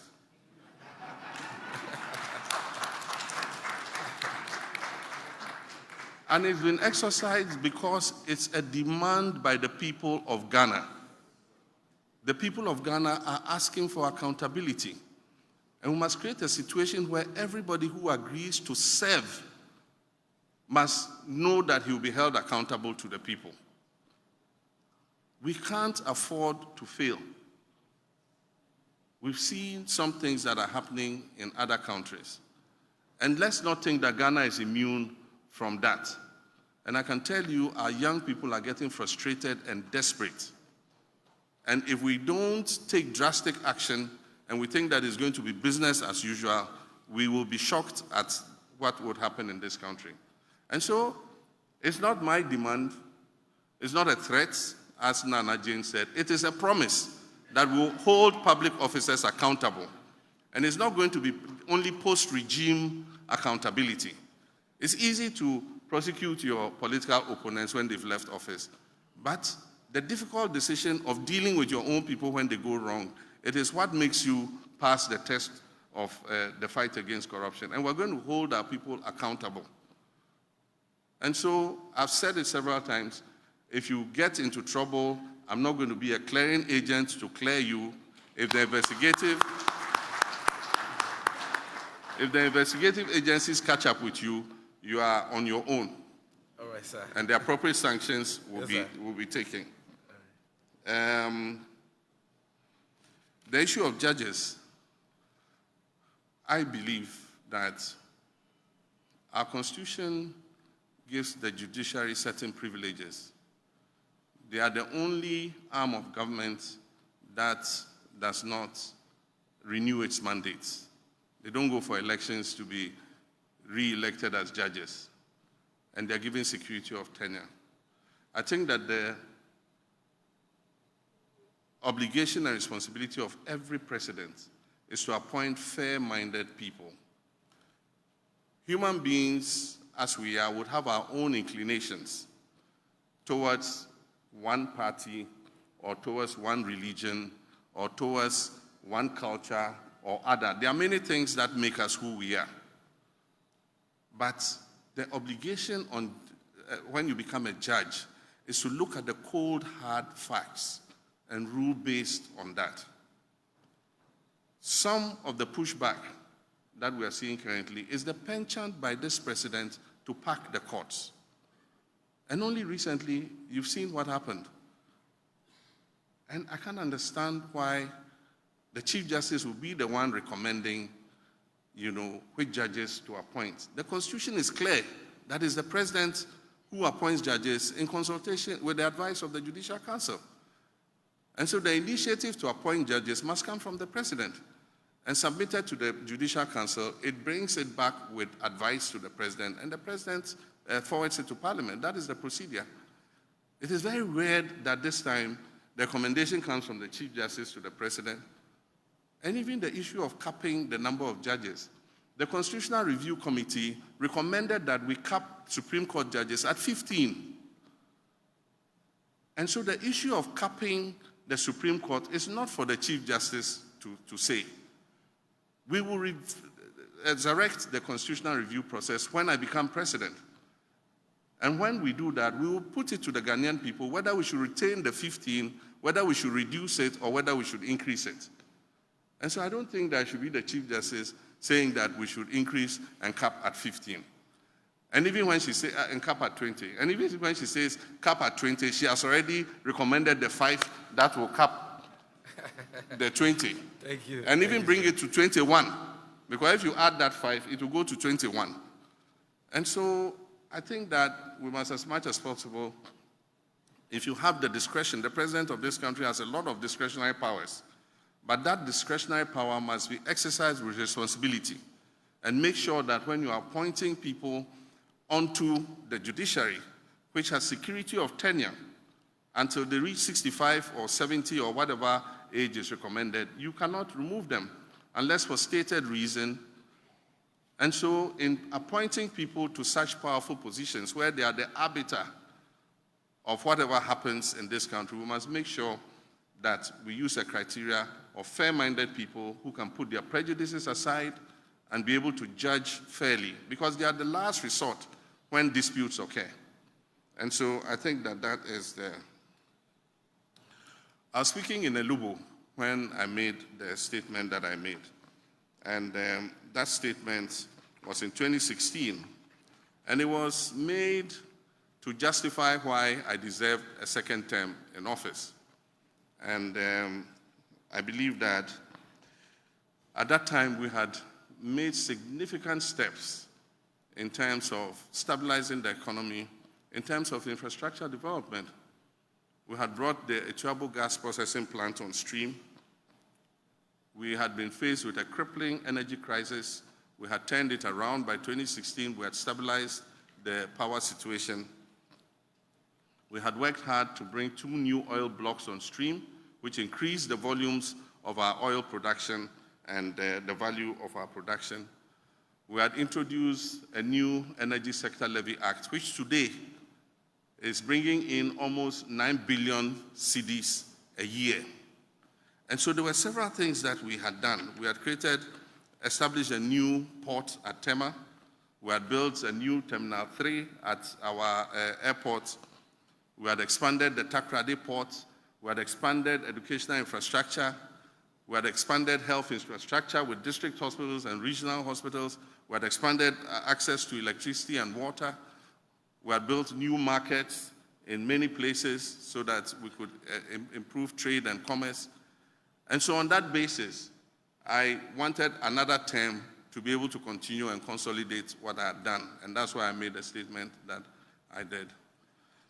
But this time, I come back to the job with experience. And I'm going to hit the ground running.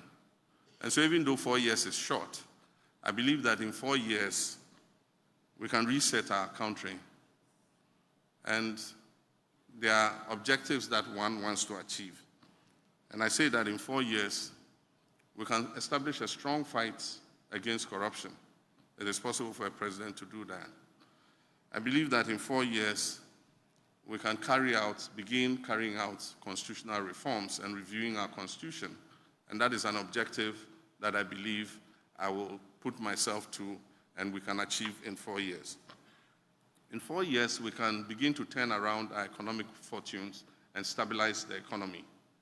I don't say that it will become a land of prosperity, but at least we'll turn around the decline, stabilize the economy, and put it back onto a path of growth. In 4 years, I believe that we can ameliorate and alleviate a lot of the hardship our people are facing currently. Because in stabilizing the economy and stabilizing the currency, we can reduce inflation and reduce some of the hardship that our people are facing. I believe that in 4 years, we can improve our infrastructure.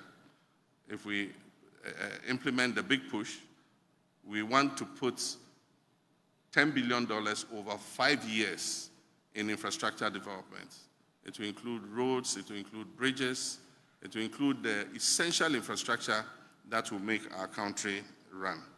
And I believe that in 4 years, with the implementation of a 24-hour economic policy, we can begin to create more jobs for our people.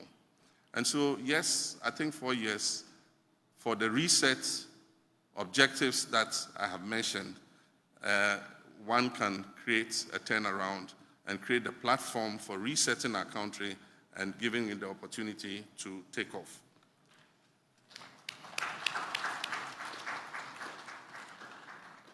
Currently, the prosecution of the Men's Gold chief executive is ongoing, but I think that it should go beyond the investigation. I don't know how far they've gone with identifying the assets of Men's Gold and identifying the holdings, validating the holdings that people had. It is only when you've done that and you know what the quantum involved in that you can make, promises and assurances of how to alleviate the suffering of Ghanaians. A lot of people really suffered under this Men's Gold, and many of our public servants and others who were enticed to put their monies in have suffered because of what has happened. And so when we come, we'll accelerate the prosecution of the person involved, but we'll also go one step further to look at what assets are recoverable and see what the quantum of investments that were made. Some people talk about some amounts of money, but I don't have that validation. It's until we have that validation that we can make an assurance that some restitution can be made. I'm aware of the case in court, and I don't want to comment on it in order that I'm not in contempt of court. But I would say that the security services are different from the public services. And that is why the head of the security services is called the Commander-in-Chief. Security rules and ethics are different from what we have in the public services. And so if you are a Commander-in-Chief and you cannot even change your guard, then change the Commander-in-Chief title. And so, without prejudicing what is going on in courts, let's see what the courts say. But I do believe that we should be able, if you ask me, I do believe that we should be able to put the right people in the right places at any time in order to ensure the safety of our republic. If you do happen to have a security chief who is not effective, and because we pass a judgment that the president cannot touch him, it affects the safety of the citizens. And when it comes to safety of the citizens, it is something that we must take seriously. If a public servant makes a mistake, the consequences are not immediate. But if a security chief makes a mistake and we lose a life or people suffer harm, the consequences are irreversible. And so we must look at everything that goes with it. But let's leave it to the wisdom of the courts to make a decision, and then we'll decide how we all go forward. Thank you very much. Thank you very much. I can see the 2019 Journalist of the Year, Samson Ladi Ayinene here. Go to, no. That side. He's in a red and black smoke. My Fulani brother, Umaru Sanda, you are next. Regional balance. Parker Wilson, Ashanti Region, I'll come there. Then the sports journalists are here. Sadiq Adams, you're still here. Michael Utieje, Parkwesi Asare, I'm coming to you. And His Excellency has told me that you'll be extending the time, so don't worry. Senior, the floor is yours. It's refreshing to hear about what could be done about corruption. And Mr. President, when you were voted out, I encountered many civil society leaders who said the corruption was endemic, and extending the time of the NDC would mean the corruption was endemic, and extending the time of the NDC would mean the corruption will get worse. I hear the same civil society leaders repeat the same thing, that at least one benefit we can get as a country is not to keep a government in for 8 years because the corruption will get bad. I don't believe that we must get to elections before we can get what we deserve. I believe citizens' power ought to be exercised without the kind of repression we see with the police today, so that a young man, a PhD, Oliver Barker-Vormawor, is facing prosecution, staging a coup on Facebook. That ridiculous thing. I don't know if you will instruct your Attorney General to file a nolle prosequi to stop that nonsense. Now, you kept repeating reset, reset, reset. I believe it must be a very important word to you. In Kenya today, there is a reset, and the citizens are forcing it. 47 corporations, SOEs, are being dissolved.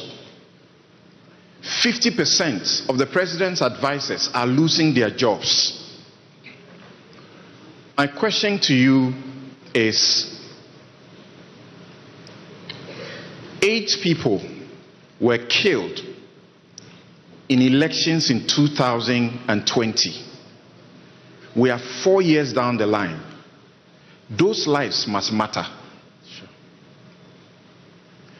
Over 200 people in Ashaiman were brutalized by the army, and I wrote about it as state-sponsored terrorism against them.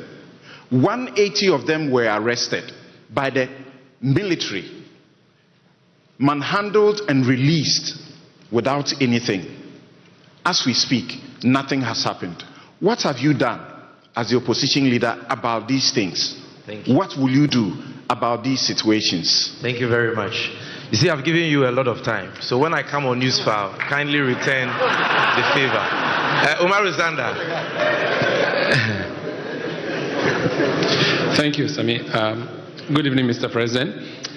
My question is, we are at the Kempinski Hotel. A few meters from here, there's a hole that has been described variously as the world's most expensive hole. My question is, when or if you become president, will you cover that hole, complete the hole, or convert the hole? That's my question to you. And just across the street from that hole is the Office of Special Prosecutor. What's your plan with the OSP? Thank you so much. For this round, I'm going to stay here for a while. I see Yatiti at the back. So let's go for a woman. Good evening, Mekachi. And Your Excellency, my question no Yanubochi Mame, Pacho, with all permission. Thank you. Abandoned projects. Mentia said the entire buying be able person starting a day. Near the taxpayers' money, Akobo Bosia. No project needs to one up pro. Look at Saglime. E-blocks, Basa. At the end of the day, a car ya dear IMF no. Ya South Bosiana, ya Bona, ya project SCC wa. Yentimin completing a dear Druha. Eti me pacho Your Excellency, abandoned projects. Wo big push, you know. Also by starting for and now the war on Obaye. ɛna afei nso port yɛtua taxi bi a sɛbe nyansa nim ɛnɛ Toyota Viz unkita 70 to 80,000 awutimento. I don't know why we are here. It's me pacho die na wo be here because yebre. Thank you very much. Thank you. Alaska, Ahoto FM. Alaska. I'm coming to you. I'm staying here for a while. From here I'll be coming. I see Samuel Wonto, Kwame Menka, Erica Hianyo, Bernard Avile. I know he has a question. He has a laptop in front of him. Right. Thank you very much. My name is Alaska the Don with Ahoto FM. Mr. President, my question has to do with our universities. Most of the times, we normally talk about free SHS without talking about the tertiary institutions, especially the universities. But there are a lot of challenges and problems there. My question is, what are you doing when you are voted for as a president of this country with regards to problems going on at the tertiary institutions? Thank you very much. Thank you very much. We've taken a lot. Okay, Benjamin Akakpo. I see you at the back. Benjamin Akakpo of Joy News. Thank you very much. I have one question in two parts. Your Excellency, you spoke about the Tema oil refinery in May. You made mention of the fact that you would revamp the Tema oil refinery and that some of its problems are actually because it's a state-owned enterprise. I want to know what exactly is the plan. I feel the Tema oil refinery is a blot on our national conscience. What exactly is the plan? And feeding into that, you spoke about reliable internet. The last I recall, we had GhanaSat 1 launched in 2017, decommissioned in 2019. But if you paid attention to the recent internet shutdown and the concomitant effects, you would realize that we are susceptible to some of these challenges. Is your administration going to consider low Earth orbit satellite technology to ensure that we can have internet stability? Thank you. Thank you very much. So before I move here, those of you here who still have questions, can I see you by hand? Okay, do me a favor. Is it okay to stand this way? Yes. Can you stand in the aisle for me so that I know that you are the ones left? Once we do you, we know we are done with here. No, if you can come and stand this way. Yes, in the aisle. Just for a few minutes. Yes. Okay. Okay, you go back to your seats. I think the number is huge. I underestimated it. The number is huge. So you sit for a while. I'll come back. Let's go to Parker Wilson from Ashanti Region. Thank you very much, Sammy. Yes. In fact, thank you for recognizing the importance of regional balance. Thank you very much. Your Excellency, you spoke a lot about how you're going to deal with corruption when, of course, in your next government. But then your critics say you are only flexing muscles with the wind because as an individual, you've been accused of your flirtation with the Airbus scandal. Okay. I want to know how you would respond to your critics when they say that your corruption activities led to the Airbus scandal. Thank you. Thank you very much. I'll take one last one, and that will bring the total to 7. Okay, another person from Ashanti Region, Ofori, from Mercury FM. Ashanti Region. Thank you very much, Sammy. Your Excellency, my name is Oforiata. I work with... Please, I'm the innocent one. I'm not the notorious one. Don't be scared at all. I'm not the notorious one.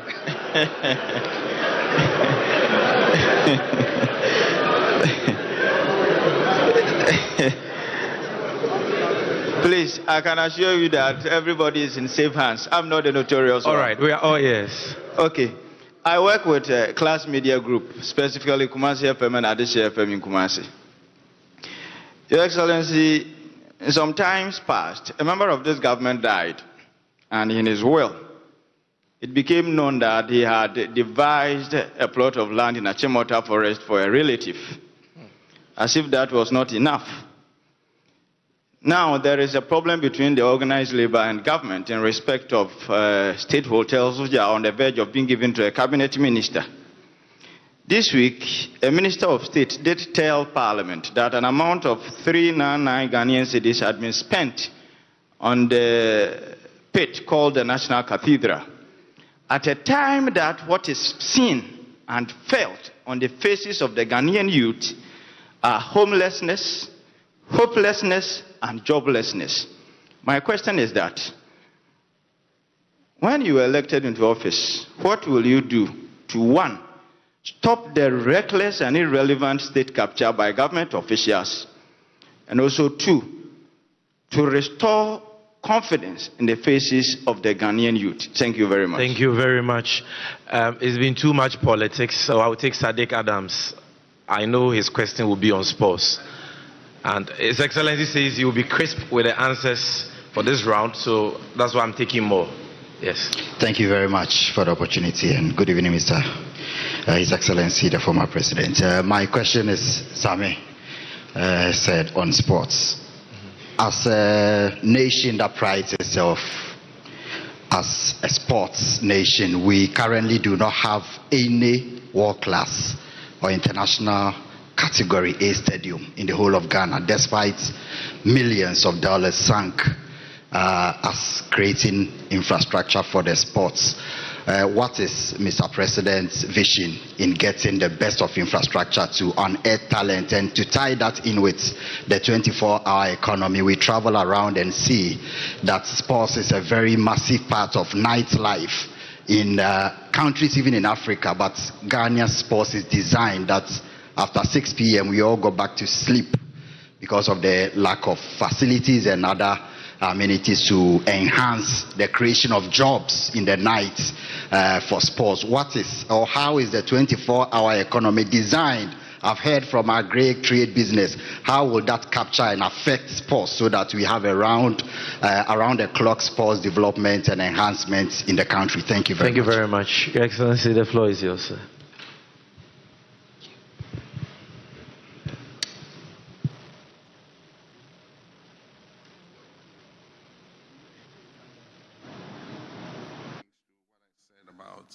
Free SHS. One of the objectives we would set ourselves in terms of looking at the implementation again will be to allocate dedicated funding for free SHS. If we agree that education is the most important driver of prosperity and growth, then we must be prepared to identify and earmark funds for it. We already have GET Fund, which goes into infrastructure, but we must find dedicated funding to be able to implement the free SHS seamlessly.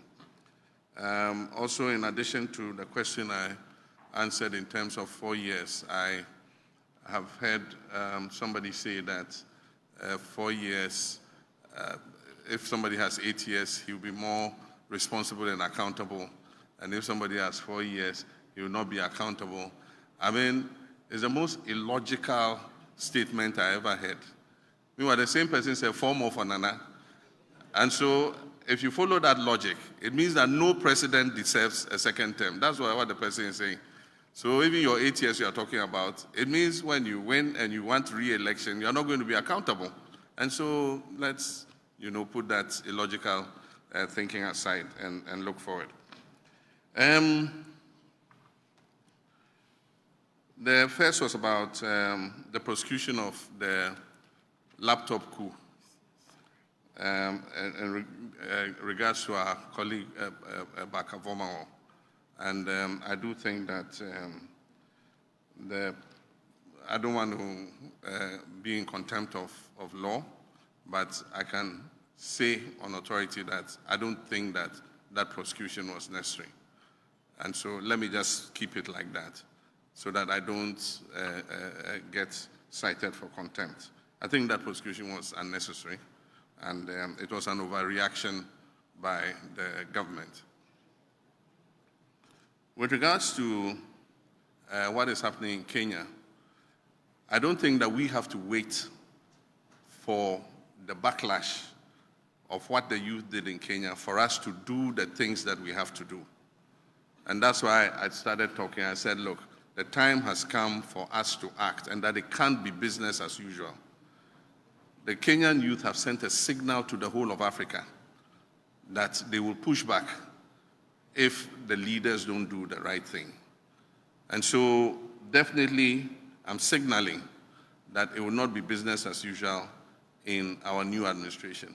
We'll cut out waste, we'll cut out opulence, we'll bring a code of conduct for public sector, public appointees, especially political appointees, in how they behave in terms of their modesty, in terms of their humility. Your appointment to that office is an opportunity to serve. It's not an opportunity to lord it over the people. And so our political appointees and public office holders must change their attitudes. And so that is what we're going to insist on, that people that we appoint are modest people, they are humble, they will open up to the people, and they'll do the things that will make the lives of our young people better. And so we're going to hold them to a higher criteria of service than people have been held to in the past. And that's why I say, if you agree to serve, you must serve and not have other side businesses and do other things. You must not go and buy state property. Anybody serving in my government will not be allowed to buy a state asset. Nobody serving in my government will buy a state asset. Vehicles or cars or buildings or land or anything, nobody serving in our government will be allowed to buy a state asset. With regards to the deaths, I have the same opinion as you. 8 of our citizens died for no reason, and our president has not even extended any recognition of what had happened. And no attempt has been made to investigate. I have said in several places that we'll investigate what happened and find out those culpable for those deaths. And aside from that, we'll compensate the families adequately on the loss of their loved ones. And it's not only the deaths during the election. You mentioned there are shaman brutalities. It shouldn't have happened. I mean, a soldier was killed, very unfortunate, by a group of armed robbers. And because of that, a whole community was subject to brutalization. I don't think things like that, should happen in the 21st century.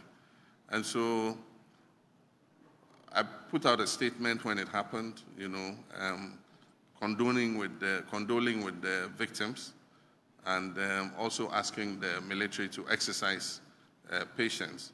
I believe that the military work in a very difficult environment. They are responsible for our safety and security.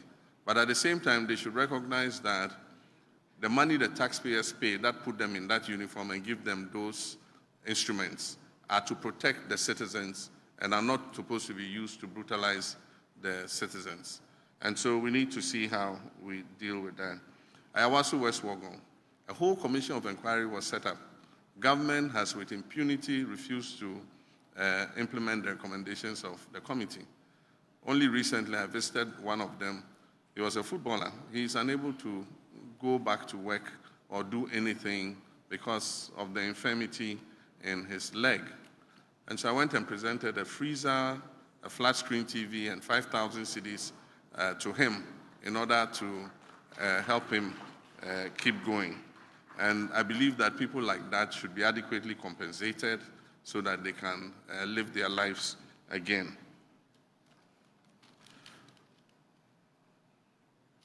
I am a Christian and I belong to the Assemblies of God Church. Ordinarily, building a house of God is something that we all do. I contributed monies in my local Assemblies of God branch to build our church. And it's created an environment for us to praise and worship our God. But I don't condone stealing in the name of God.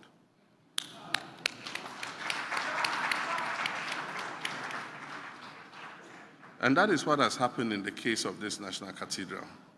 It is instructive that members of the Board of Trustees, some of the members of the Board of Trustees, have resigned, and they have called for a forensic audit of the National Cathedral. I'm not saying it. Members on the board believe that fraud has been perpetrated against the people of Ghana, and they are calling for a forensic audit. At the time this National Cathedral came up, it was somebody's personal commitment to God.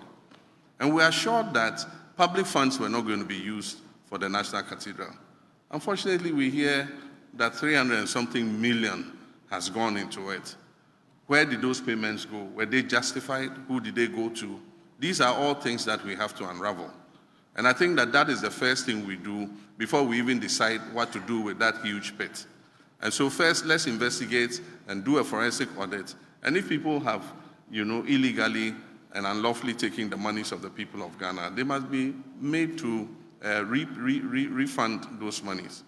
And so that's the first thing I'll do with regards to the cathedral.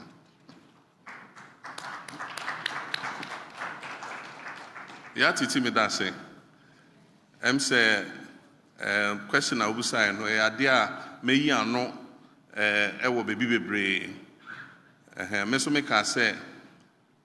Idea ye say aban eba na eshase ene mpuntunjuma ewo baby bebre e bia market and school and hospital.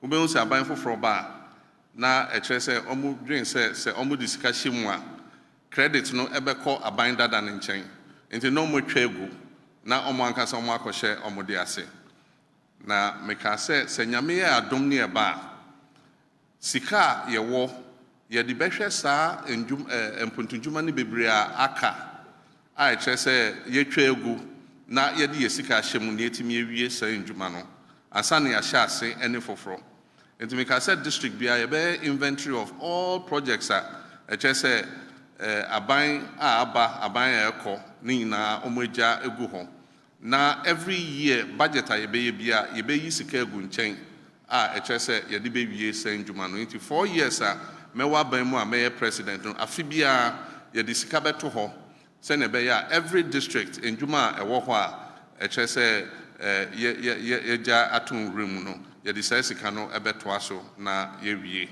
ansane a sha ase ne foforo. Because we baby classroom block yenwie. Ubehu na assembly aka say oh ye sha ase ne classroom block foforo. Anka sika ye wono yemfa nwie na yenwie no ansa ne sha ase ene foforo. Enti ano me ne o ye adwen say abandoned projects I was here hwe na ye. Na okaka ho ene taxes and levies. Ampa ohwe ade ba ko ama Ghana Kani na yese ye favorite destination for investment. And they say na your taxes ne levies ewo form kakra. And so I think so there say senya aban ama your economy no ahwe ase no. IMF program a omuko mu no. IMF akachiro mo say yetwa yeje anasa revenue a ye nya no e wo se ye pagya ekodru 24%. Kane ne e wo 15%. Taxes a omode ato yesui a pagya ya aba 17 point something %. And so almost by 2028 I will see ye drew 24%. Inte che se omunya nwie sa taxes na omode gu e so no enya endru pempenso a yebeka se omowie. Enti na now person omode VAT to electricity so that was one of the reasons. And so enya se TU se mo ekotia ya anka by now electricity bill bia anka VAT eda so. Yenko ani oman a ewo wiase ha nyina a eche se yare aba ekọ a yeji yeto efa sa yare no ho COVID levy. COVID aba ekọ China bibia COVID efrimpo ye omo COVID levy. And so Ghana nko ani eje COVID levy. And it's an your man who share emissions tax and it's our taxes nina a year toa a buying edit 2 years so as a result of IMF agreement on my year. And you know because say oh me ba metra a tonumu wo are buying musis here so bet me tonuma shase netra a namato a tonumba from near whom men can say oh montoma mi answer me ba sa a toy me year free home. Enti niaoka no ne nokre no. One of the things I ben say you be streamline VAT because mentia say obekọ ejom na enkrofo miensa eton ade ba ko VAT 3%. Baako ne VAT was soro kakra. Baako so VAT 21%. Meanwhile, omu nyinaa the same customers. Enti sɛ me ba wɔ hɔ na wobɛgye me VAT 21% a mɛkɔ ne ɔbɛgye me 3% no. Enti I'll see a streamlining so that traders will pay the same rate in terms of value-added tax. I think so. We call port what? Send your kind Toyota Vitz. And then many good afoshiaye. Me for an example of car beer ubia imported and me kind levies and taxes also. About 23 levies and taxes. So what has a duty and it's an your manner and no you harmonized ECOWAS tariffs into duty no one to mean but the problem the levies and port charges are illegal. Enti na me see will rationalize all those levies. Ye ni say wo hono ye be ye free ho. Say na be ya e be ma to na ba from kakra. But the major thing I was saying is we have to stabilize the currency because it will affect bia. One of the reasons Ankrofo Esu and they said this week ubeko na currency no yes Bank of Ghana say currency no exchange rate ni say into start one near bejo port. The next week ubeko na CD a free ebia 14 about 15 into start one na obetua in CDs no na say costro. Into one of the priorities of government will be to stabilize the currency and stabilize the economy. Send beya obia asombejo no.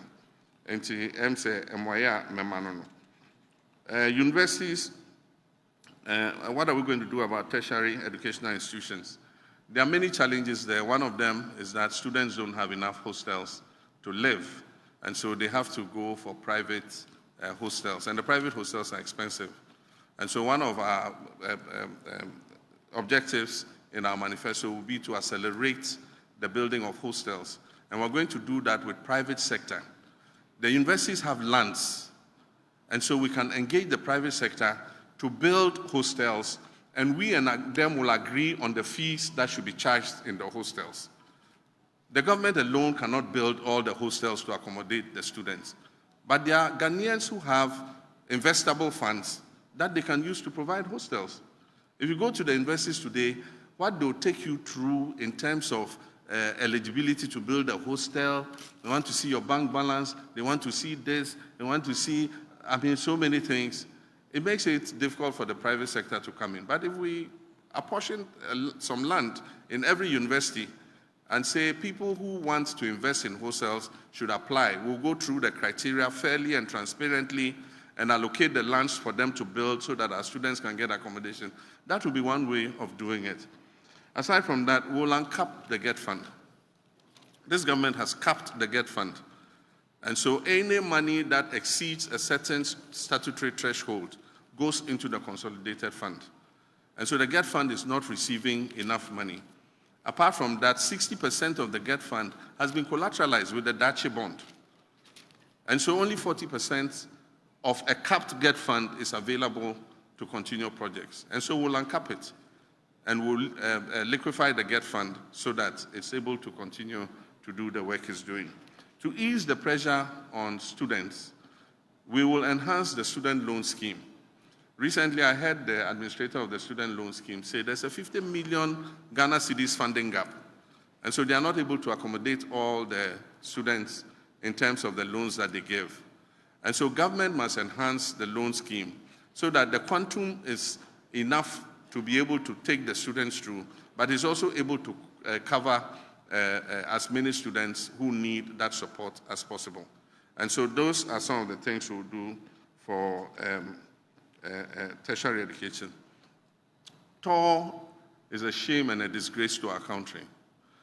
This was a flagship project by President Nkrumah, and it was one of the first refineries to be built in Africa.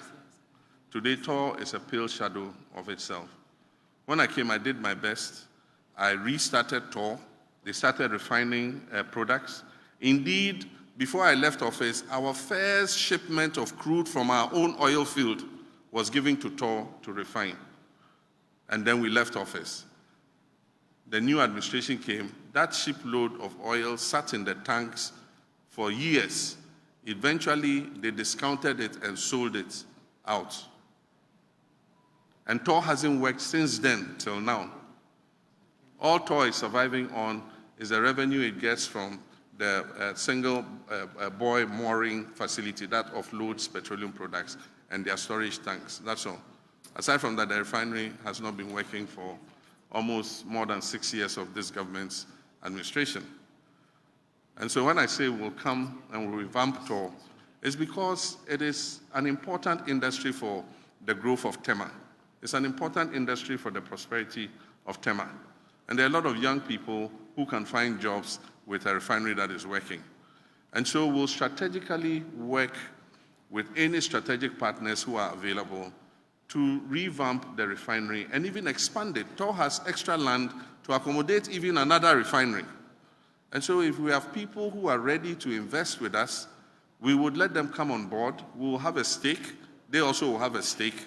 And they'll not only revamp TOR, but if they can even build an additional refinery to increase the capacity of TOR, it will be a good thing. It will provide employment, and it will also make the cost of our petroleum products more predictable. Because if we are refining the crude oil ourselves, we can lower the cost of petroleum products. But if we are importing from outside, we must accept whatever price we get on the international market. Fiber cuts. Yes, optic fiber got cut and the internet was disrupted. We have several submarine cables that provide service to Ghana. We don't know exactly what happened, but there was an undersea cut that affected the cables. And so they've been repaired now, and so we can have connectivity. But luckily, technology is always progressing. And so the cost of satellite internet has come down. And due to Elon Musk and his Starlink and other such producers, you can buy a Starlink dish and get internet connectivity. And so it gives us a quantum leap to be able to send internet connectivity to places that we didn't dream of before. And so in our schools, in our government offices and other places, we can go and put these satellite dishes there and give them instant connectivity. And the rates are quite affordable. And so many private people have even started using satellite internet. And so the technology gives us more possibilities to create universal access in our country. We even have domestic fiber cuts. When they're doing road construction, they cut the fiber links. And so we also must be careful how we protect the fiber that we have. Let's see what else. I think we are done. Achimota Forest. Achimota Forest and Airbus. Yeah, That's Achimota Forest. Yes, sir. I mean, a lot of allegations were thrown against me. I've been out of office for 7 years and 7 months. You think that if this government had anything they could stand on with how they hate my persona, they would not have prosecuted me for it. Airbus, the president referred it to the OSP, and the OSP is supposed to investigate it. You don't expect me to investigate myself. And so, if they had something to stand on, I'll not be standing here today. The same thing, hotel in Dubai. I challenged them. I said, let's go and find that hotel. I myself am in need of money. We'll find it, we'll sell it. You give me my small share, and government can take the rest. Till today, $10 million for diaries. President Akufo-Addo himself said it, that my government has spent $10 million to import diaries. They've been in office for 7.7 years. Where is the $10 million for diaries? And so I've challenged the MPP and the mudslinging and the lies they've told about me at every juncture to come up with proof of the allegations and prosecute me. I am an adherent of accountability. And I've said anybody who serves in public office should be prepared to be accountable. And that accountability must start with myself. And if they have any allegations that they could prove, they would have done so by now. It's just a political gimmick. When elections are coming, then they start raising all kinds of issues and all that kind of thing. But I remain focused. My commitment is to fight corruption. And if I come into office, I'll hold their administration to the high standard of accountability. And those who serve in my administration would also be measured by the same yardstick. Yes, thank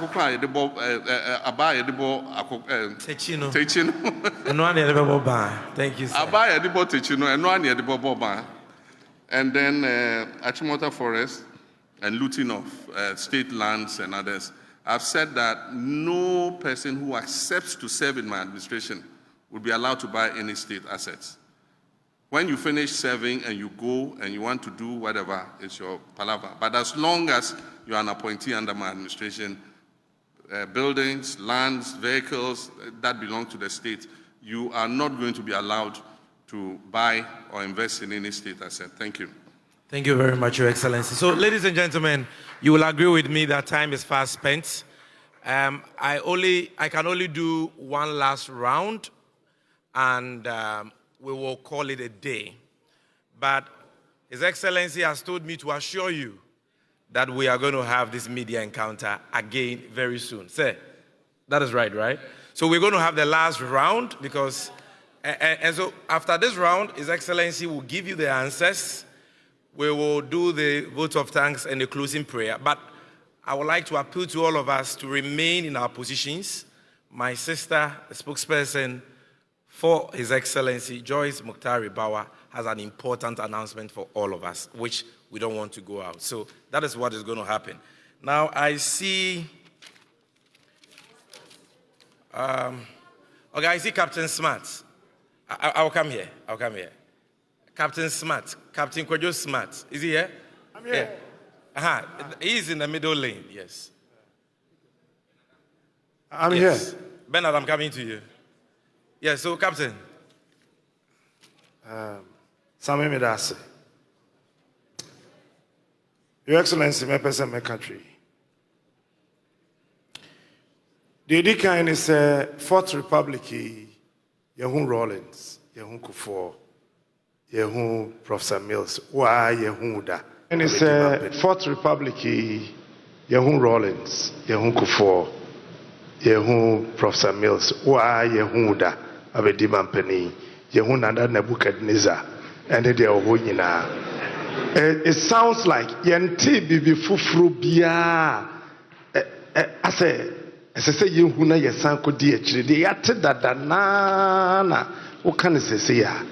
Then Pana at the Fufra. We second coming, no. Who will say Ghana for you, ye dear tree, near to Abamau. Thank you very much. Oh, try answer Chikewu, last one, for we so. Pacho, what can say? What be move for no? Ubia and talk Ghana Japade. Now, one horse is here on what to know. Obey one day. Now, if a bank's in a good no. Uba what they want license and a bema one answer won't farm my own. But I say. Thank you. Kwadwo Yankson. I see somebody here, Kwadwo Yankson. I'm coming. Thank you. Do that. Your Excellency, if I may say, this is a very good idea, and I hope you do stick to your promise to keep having such events. My question, if you win in December, do you still intend to grant an amnesty to the repentant galamseyers? All right, thank you. Pakwesi Asare, you've had your hand up for a long time. Pakwesi Asare.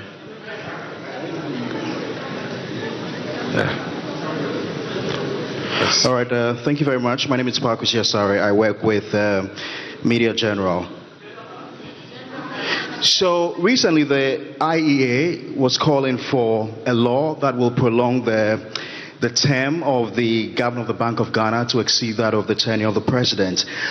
I know that's the status quo. I think the governor has 4-year term, which is conterminous with that of the president. If you have the chance to renew the contract of the Bank of Ghana governor, would you do that?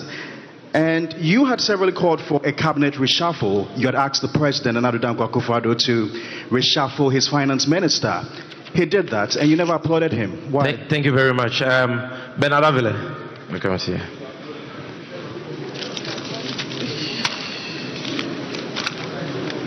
Thank you very much, Sami. Thank you, Mr. President. I think there are two pending questions that were forgotten, the sports question and then the Umaru Sanda question on OSP.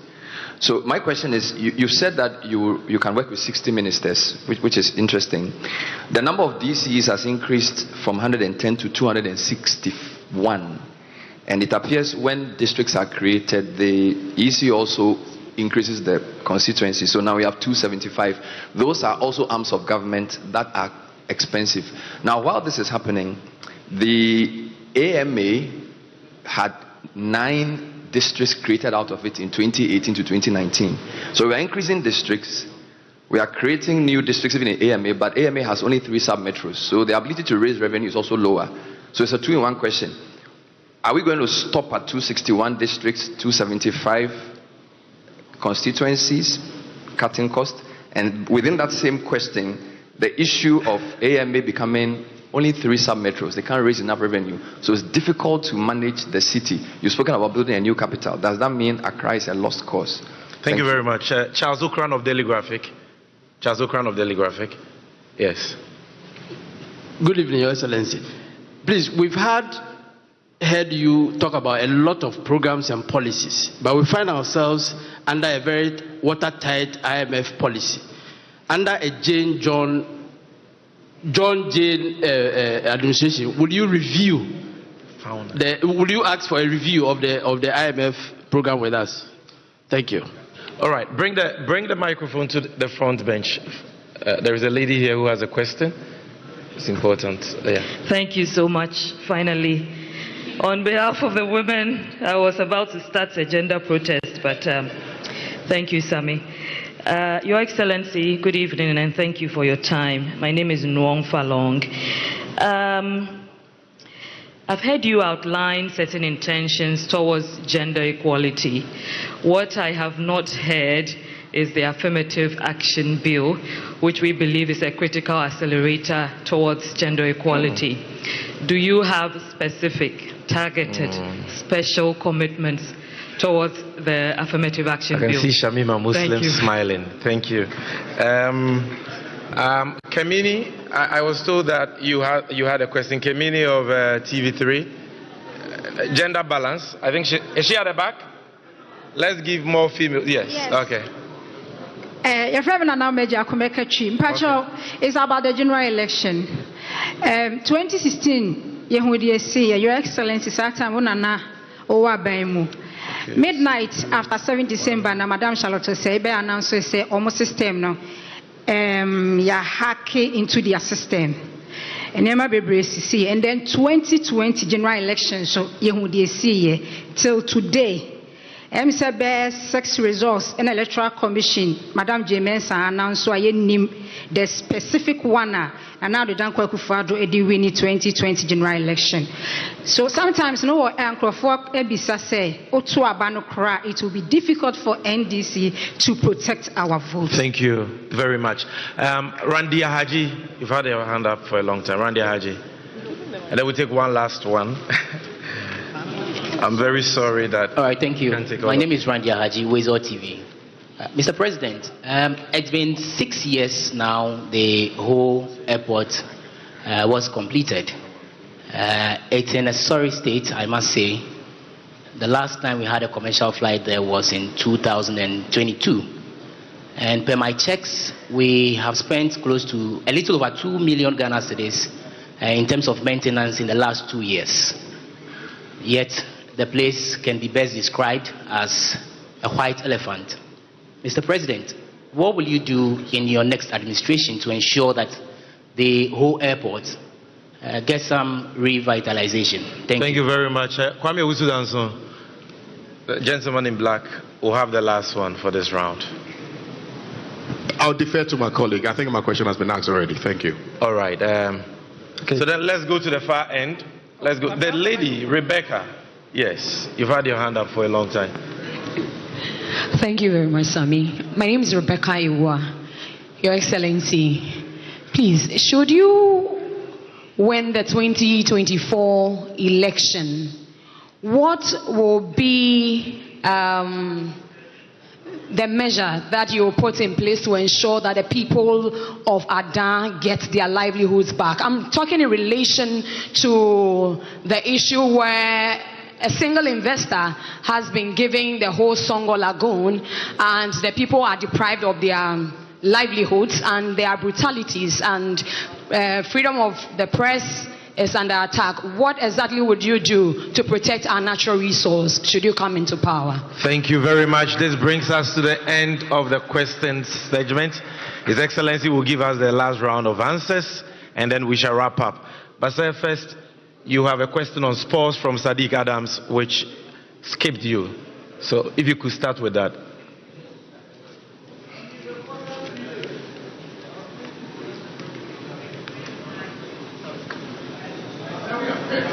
Men's good in the backs. I'm sorry I missed the question on sports. And one was whether we intend to provide a world-class sports stadium. It says that we don't have a world-class standard sports stadium. We've been to several countries. We've gone to watch matches. I've been to Wembley before, and it's a stadium of a different class from what we have here.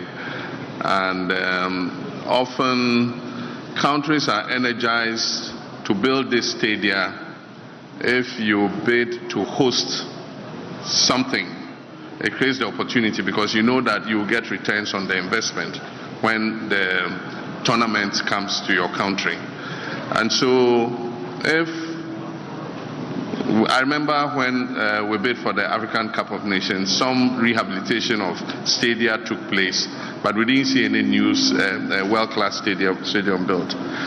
In the current crisis in which we are, I would not stand here and promise that we will build a new stadium, but I've said that under the big push, we intend to spend a certain amount of money over 5 years on providing a good infrastructure to include roads, bridges, agro-industrial parks, and so on and so forth. That could include sports facilities. And if we make allocation, then we probably would look at providing such a stadium. And so that's what I can say. Sports, if you go to many countries, sports plays a very good part in the 24-hour economy. And so you find games being played at night under floodlights and so on and so forth. Unfortunately, here in many places, we have to close the match before the sun goes down. Otherwise, there's not enough light to continue the match because we can't even keep the floodlights on. And so I do think that as part of the 24-hour economy, sports can play a very good part, and we'll invest in sports facilities and help the people engaged, the private sector engaged in sports facilities, to be able to provide, service at night so that our people can enjoy that service. During the working day, people go to work and things. In the evening, they want to go witness a football match or go witness an athletics meet. And we don't have exactly the facilities to sustain that. And so it's something that we will think about. Minyanu bisa say ede importi ena eye bibi fofora ye betimi ede ensa atoso say we ye ade a ebetimi asesa nyoma ama ye shebre Ghana for shebre asesa na em say nyoma bebre amaka no Makacho said the central plank of your economic policy initially is to stabilize the economy, and only the priority, because maybe tokromo ayakoshe no e was say yetimi eye na yetimi epie free tokrono ansa na waka bibia ka ho and America said 24-hour economy no eno ebebie economy no sene be ya enkwada no benye adwuma ye mabunu no benye adwuma ye, because national security aka say the major threat to your stability in Ghana is your youth unemployment. Abraham Niwabemu, now unemployment rate a little over 8%, and then unemployment could do 14.7%. And we share Ghana statistical standards, Ghana statistical service, or more reports now. HSS say anye bibin tema things will deteriorate further. Because World Bank say 800,000 people have fallen below the poverty line just because of economic crisis a year from we. Another Ghana Statistical Service report say 8 million of our people ended that back because they couldn't afford to eat. 8 million people did not eat for one day because they couldn't afford food. The major emergency I was on say food inflation ever from. And the only way we can do is say yan kasa eduane a yedi no. I was say yan kasa yedua wo ha na yetwa na yenkrofo timi nya food at affordable cost. Enti saa nyoma ni na ade a metimi aka say yebe ya ebe ma nyoma asesa amayen. Na osan bisa say yaba nyoma enkrofo afa anase omawia che say eye oman na japade a omonkwan omo afa no ye be ne den say makan wo bebi bebre na nu ya me kola na lafo no omusu because o masase bebre a abanje ye say e de ye bibi ene moye mo adwen say mo mfa nye biom na emra ne kire say wo se wo mfa nye wo mfa asase ne nye ade a wo gi ye nti umfa nye bioma e wo se uma asase no esan kɔ nia ɔde asase no ma wo ene ye ka say la wireless me kai say President Kufuor FAB 40% EDC African Union Village because na ye be ye African Union Summit o ha enti na ka 60% of la wireless land ene kɔ hɔ kɔhwɛ ya che asase nafa without consultation with the stakeholders. Make I say Abra Professor Mills by International Students Hostel near Chedi in Afa. Professor Mills by or just assassin back and a honor foreign ministry. AC assassin also na foreign ministry. Ain't he say wafa abaya japadie e wo kwan so a emrano empenia. Yebe san a repossessing on behalf of the people of Ghana. And I know a commitment I just say may atrem.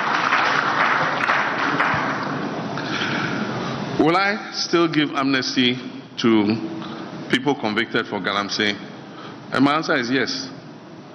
Because those who are in prison for Galamsey are not the actual perpetrators of Galamsey. The big kingpins are not in prison. Those who are in prison are the small boys that they employ to work on their Galamsey concessions. And so they are victims of circumstances. And so if we are coming with a new fight against Galamsey, let's start by giving them amnesty, let's bring them out, reform them, and do the things that will make them not go and do what they've done again. If somebody must be in prison, it's those district chief executives and ministers and others who are doing the Galamsey, not the people they are employing.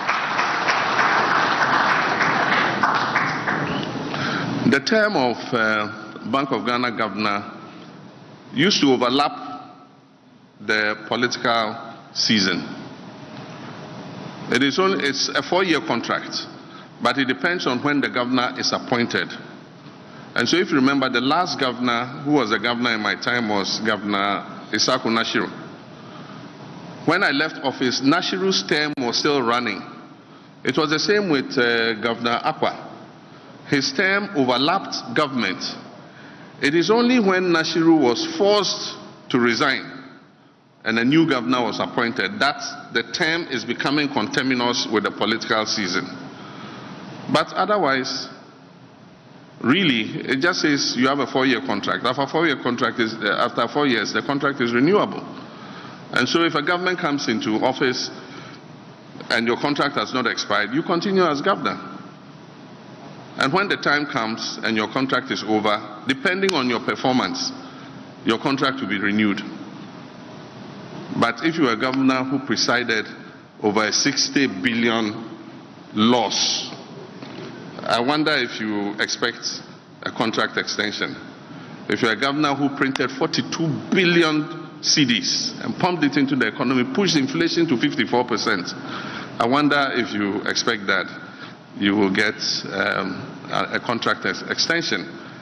If you're a governor who in crisis decides that the best thing for a bank to do is to invest $250 million in a headquarters building, I don't know if you should have the expectation that your contract will be extended.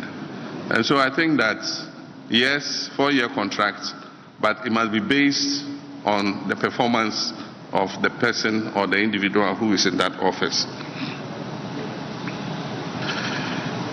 Cabinet reshuffles are important because they enable you to bring fresh pair of hands into your government. And then somebody might not be performing in a certain sector, but if you reshuffle him and move him to another sector, you find that he finds his feet and performs better.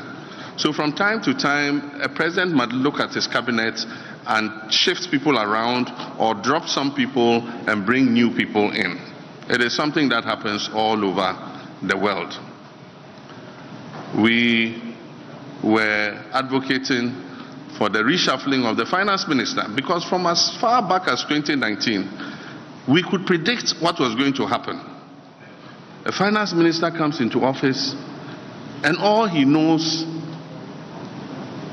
is to borrow on the international capital markets. And not only because that's all he knows, but also he benefits from the borrowing.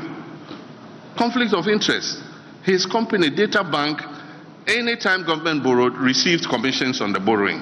And so that was an incentive to borrow. So is it any surprise that in 6 years, this finance minister borrowed $13.5 billion from the Eurobond market? With all the projects and infrastructure I invested in my time in office, the total amount I borrowed from the Eurobond market in the 4 years was $3.5 billion. In 6 years, this minister had borrowed $13.5 billion. And that is what has put us in the situation in which we are. And if even that money had been put into productive use and infrastructure, we will not be sitting here and lamenting about this country. But most of that money went into consumption and into dubious projects that have brought no return to this country. And so if the president had reshuffled him earlier, we would not be in this mess that we are. MPP has very capable people. The only reason the president kept him in that office and refused to shuffle him is because he was his cousin. So you ask me, why haven't I congratulated the president for reshuffling the minister? The distraction has been done. In English, they say it's bolting the stable after the horses have escaped. When the man has finished kaputting the economy, you then remove him, and then you say, I should clap for you. I won't clap. I won't applaud him. He should have done that much earlier. Oforiatta should have been out of that office in 2019, not at the time that he made him leave. And so I think that's my comment on that. Increasing districts. That is part of the expenditure government has to bear. Bernard, unfortunately, it is provided for in the Constitution, and unfortunately, it has been misused by governments. A lot of the time, the motivation for splitting districts is to create additional constituencies. And so you find that districts have been split and become unviable because they are too small and do not have economic opportunity to be able to be viable as a district. There are many districts today whose only source of income is District Assembly's Common Fund. And so unfortunately, that is what has happened. I remember when I was a deputy minister, the districts were under 100, about 90 districts or 70 districts or something like that. Today we have 261. And there's no scientific basis for the division except gerrymandering. Because there are districts that are bigger that should have been divided, that are not divided. But districts that are smaller that should have been left as they are have been split and created into smaller districts, because then the party that wins in that district can have 2 constituencies instead of 1. So that is the case. several districts that existed, constituencies that existed have been converted into districts. So in looking at the review of the Constitution, we must set some more stringent guidelines for the creation of districts. You know that now every traditional area wants a district. And so we're getting to the stage where every paramount chief wants his traditional area to be a district. Because I go around and traditional paramount chiefs are requesting districts for their traditional areas. That's not what it was meant to be. But if you look in the Constitution, the creation of regions is specified, and you must go through a process that requires consensus building. Unfortunately, it's not the same with districts. With regions, you must have a commission of inquiry, and the commission of inquiry must recommend, and when it has recommended, it must go for a referendum. 40% of the people in that region must vote, and 75% of them must say yes. And so, if we do the constitutional review, we probably must look at making more stringent the creation of more districts. Because if we say it's just based on population and land size, where are we going to stop? Ghana today is 33 million people. It is predicted that by 2050 or 2030 something, we'll be 50 million people. And so if you say population is the driver, then by the time we are 50 million people, we'll have 600 districts. And so that is a major issue, and I agree with you that we should look at that. But I think that there are more opportunities for improving funding to districts. And one of the things that has been forgotten is the issue of property rates. If we collect property rates properly, we can raise money to improve social services in the districts. And so even though AMA has been split up into other districts, I mean, just look at the houses in Accra. Just look at the properties in Accra. Bernard, do you think that if these properties rates are collected properly, the districts will not have enough money to do the drains and do the roads and do everything? So one of the things we're going to do is to support the districts and enhance their capacity to collect their property rates. Because District Assembly's Common Fund was introduced, property rates are not collected the way they should. My father died and left his house. One day I got a frantic call. Brad John, come. They've come to paste a notice that they're going to sell the house. So I go there and I look at the notice. It says, what do they call it? Distress something, and that if we haven't paid, and so we're supposed to be taken to court, you know. Meanwhile, I said, but where is the property rate bill? We hadn't received property rate bill for almost 5 years. And so they had put the address there of the place where we should go. So I went there and I said, oh, you want to sell my father's house? And I don't know, we haven't received any bills. And the man said, oh, your bills, which one is that? The Tesano, He said, the bills are here. You haven't come for your bills. Oh, I should come for my property rate bill. He says, your bills are here. Look, you haven't paid. Of course, I don't want them to sell my father's house. So I collected the bills and I wrote a check for them. And that ended the story. But I'm saying that we must support the assemblies to be able to give out the bills timeously and collect the money. And we must value those properties properly. I mean, some of those properties, if you charge 5,000 cedis a year, I mean, they'll be willing to pay because the value of the house is worth millions. And so that could be a new source of funding for district assemblies. Accra is getting difficult to manage because of its size and population. And so the city is spreading beyond its limits. It makes it difficult to continue to provide social services to the city. And so I propose that we look at establishing a new city so that we can move some of the agencies out of the city in order to reduce the pressure on Accra. Can you imagine if Nigeria had not built Abuja today? Lagos would have been in gridlock. You will not be able to even walk in Lagos because it would have been shut down. So I said we must start thinking about creating a new city and moving some of the agencies and departments out of the city. But of course, we must connect the two cities with good transportation networks so that people can go back and forth. And aside from that, it gives us an opportunity to plan that city better and ease the gridlock in Accra. It is not an immediate project. I said I envisage that it will take about 20 years to complete, but we must start somewhere. And that's why I said we'll start the feasibility and planning in the 4 years that I'm president. Other people will come and begin to implement. And we have the opportunity because the Volta Lake and the river are there. There will be access to clean water. We can make it a smart city where the services are provided. There will be no kiosk and containers littered all over the place.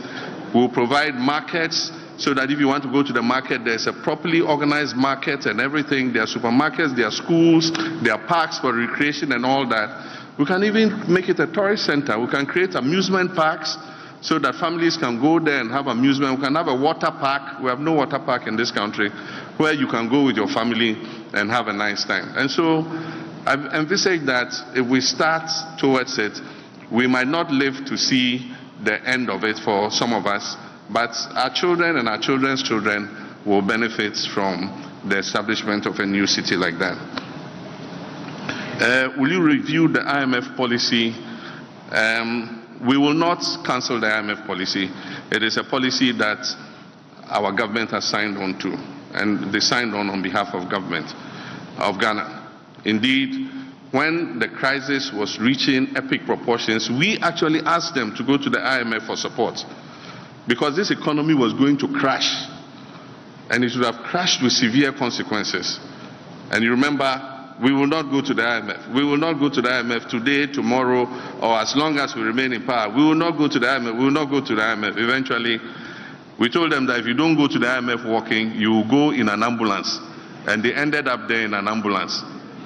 And so the conditionalities are more stringent than if we had gone earlier. And so, yes, we've landed in the IMF. We will work with the IMF. There are opportunities in the agreement for tweaking the agreement in some ways, not cancelling it. And so, as a new government that comes, we immediately have to sit with the IMF, look at the conditionalities that we're giving, and see how we can tweak them to suit our present circumstances. Things are clearer now, because at the time they signed the IMF agreement, the debt restructuring had not been concluded.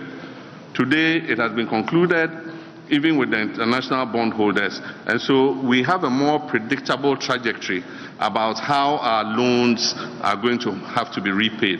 Even this year, we're supposed to pay $400 and something million of the debt. I don't know where government is going to get that money. We probably will use some of the money the IMF themselves are giving us to pay for it. And that will create problems for the city, because we don't have the kind of injection of foreign currency that we should have. I'm committed to an affirmative action bill. The last time I met with the Speaker, I urged him to make sure that he passes it in his term as Speaker, and that the women of Ghana will be very grateful to him if he's able to pass the affirmative action bill before the life of this Parliament ends. Historically, it's one of the bills that has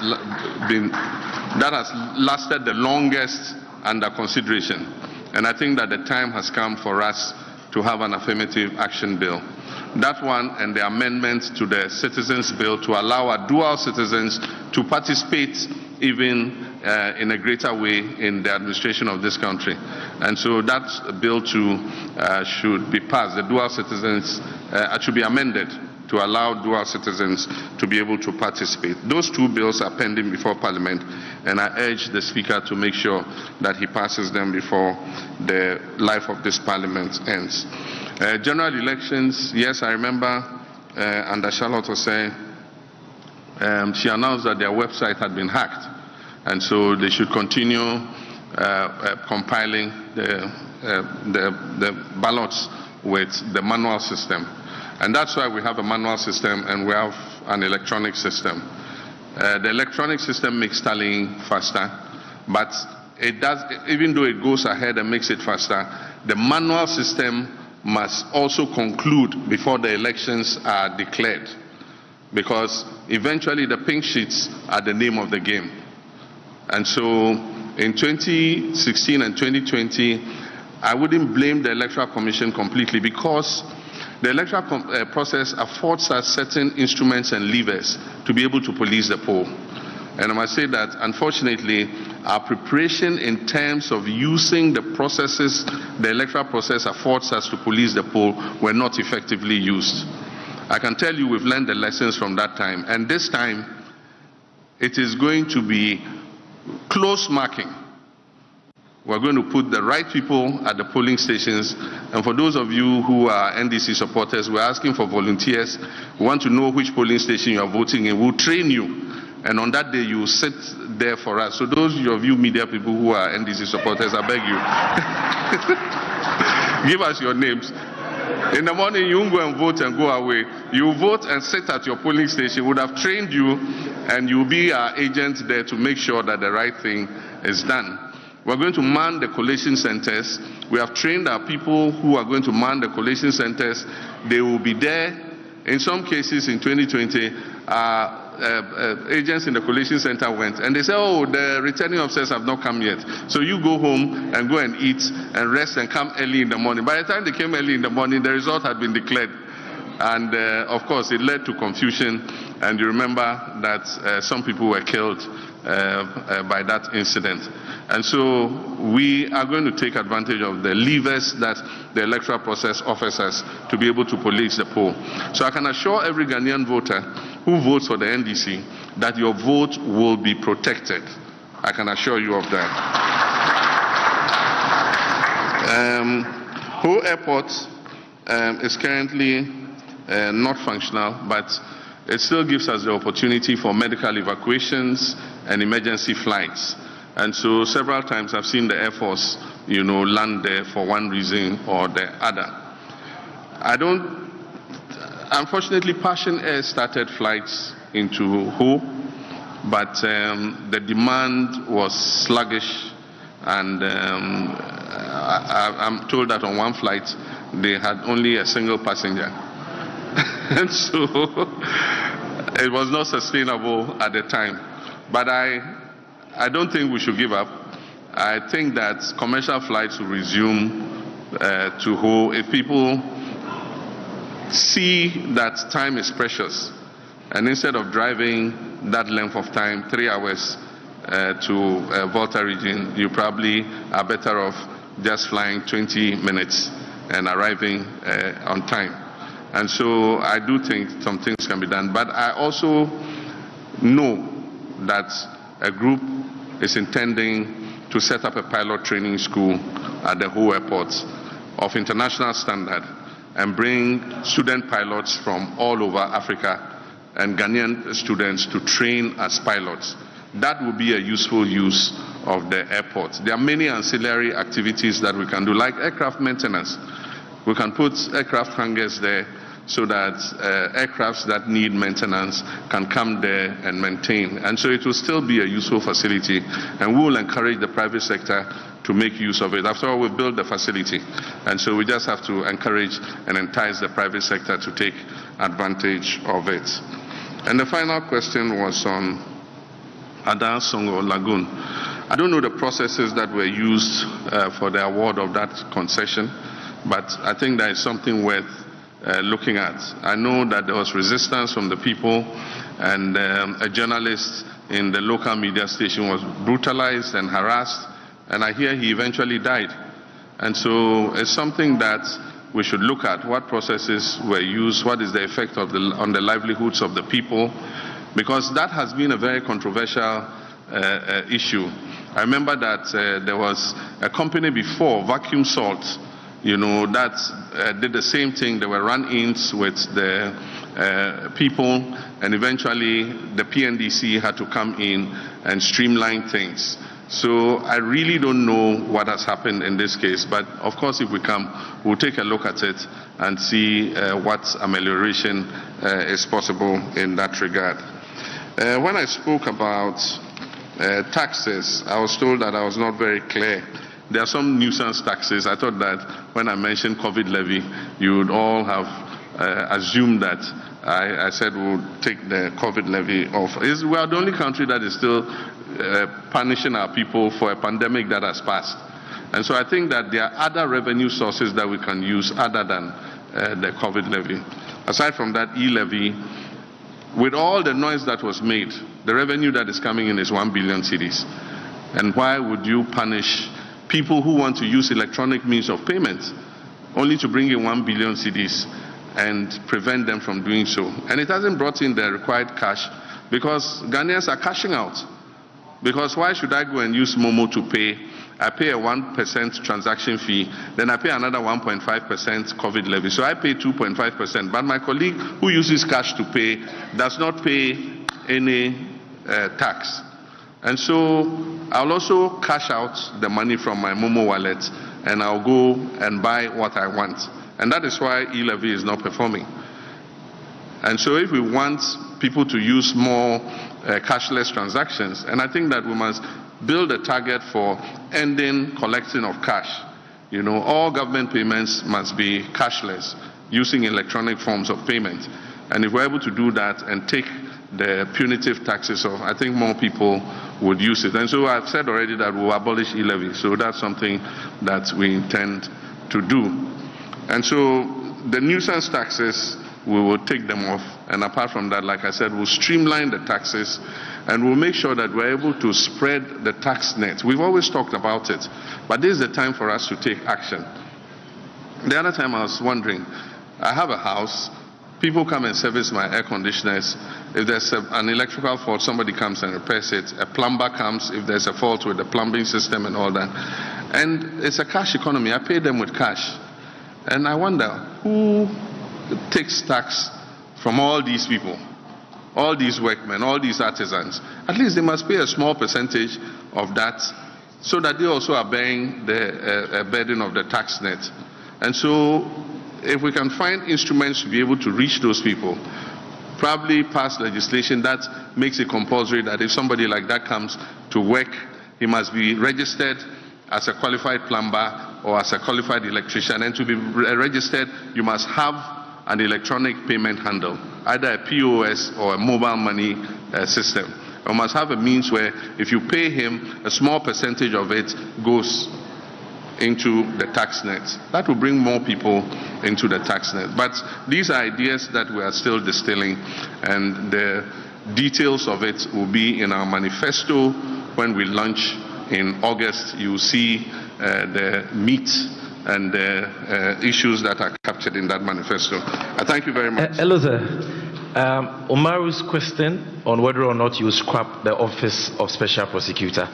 And Kwekwe Uzeje says he didn't get your answer on what you would do for the customers of the collapsed banks and Men's Gold. I answered on Men's Gold, but the collapsed banks. I said that we'll restore the licenses of banks that were unjustifiably taken. You see, the significance of that whole thing is that those banks that were closed were the banks that held the investment of indigenous Ghanaians in the banking sector. Before, most banks were foreign banks until we encouraged Ghanaians to enter the finance and banking sector. And a lot of people like Dr. Undum, Dr. Kwabena Dufo, Heritage, and all those other banks that were closed put their monies in, got licenses, and UT Bank and all of them. And they run successful operations. You see, those banks were the banks in the riskier end of the market because they were the ones doing SME lending. And SME lending is the most risky part of the banking sector. The foreign banks lend to big customers, the Unilevers of this world and big customers like that. And those lendings are not risky because the establishments are known and they know that they'll get their money back. And so you could expect that definitely the banks that were working in the SME sector, which is the riskier end of the market, will have liquidity problems based on bad debt and all that. But the answer was not to clean them out, shut them down, throw more than 10,000 banking professionals onto the streets and incur a debt of 25 billion Ghana cedis when you could have resolved the matter with less than 5 billion. Because the reason for which they were closed was that they should increase their reserve requirements to 400 million. And so if 10 banks were closed, 400 million is 4 billion. So why couldn't Bank of Ghana give liquidity support to those banks, put them under administration, and make sure that they pay down the equity every year until they are able to repay the liquidity support? It was done in the case of, I think, the Bank of Scotland also. The British government knew the bank was going down. They gave them a liquidity injection and took equity in proportion to the liquidity they gave them. Today, that bank has fully paid. It's one of the strongest banks that you can find in England. And so I think that there were other ways we could have solved this problem without this knee-jerk action of just closing those banks. So I've said that we must restore indigenous investment in the banking sector, and we would give back the licenses of those whose banks were unjustifiably taken. There might be financial implications to it, but we must be prepared to bear those financial implications, because when government does wrong, it must restitute. And so I think that these are things that would look at with regards to the banking sector. Apart from that, not every bank must be a Class A bank. And so you can't say every bank must have a reserve ratio of 400 million, because they lend to different segments of the market. There are banks that are lending to small communities, and their reserve requirements should not be 400 million. Why do you need 400 million to establish a bank that is catering to a certain segment of the market? And so we'll have a tiered banking structure. For the small banks, Class C banks that lend to the SME sector, 80 million cedis or 100 million cedis is enough for them to operate. For the medium-scale banks, 200 million cedis, 300 million cedis is enough for them to operate. And then for the Class A banks, the big banks, we can raise the reserve requirements even higher. So I think that is what we need to look at.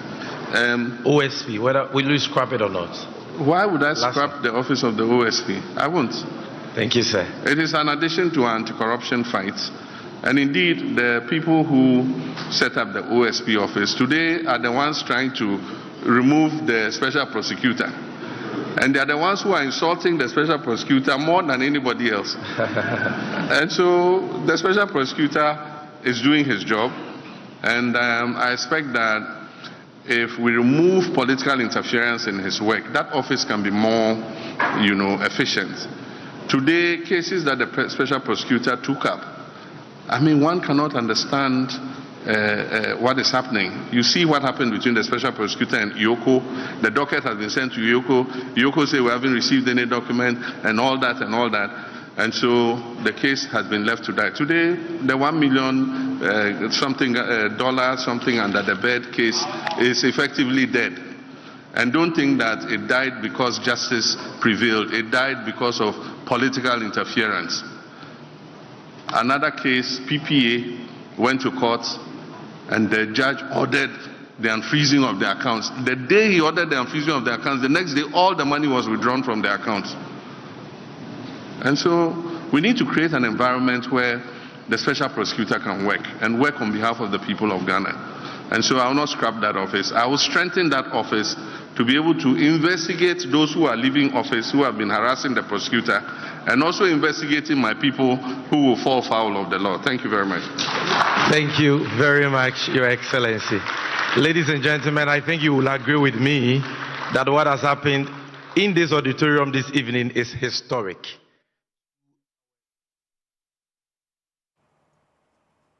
And it's been 3 long hours of that media encounter with former President John Dramani Mahama here at the Kempinski Gold Coast Hotel in Accra. It's been about 30 questions, 4 rounds of questions from journalists from across the country, and it cuts across varied, sectors that he's been talking about. Of course, in the coming days, we'll get to scrutinize further some of the answers and some of the questions that were given or put out there by the former president when he engaged the media from across the country. At this point, we'll bring a close to our coverage for today. There's more when you log on to myjoyonline.com. I am Emefa Apau. Many thanks for your company. Have a good evening. On behalf of the entire team, many thanks for being a part of our coverage today.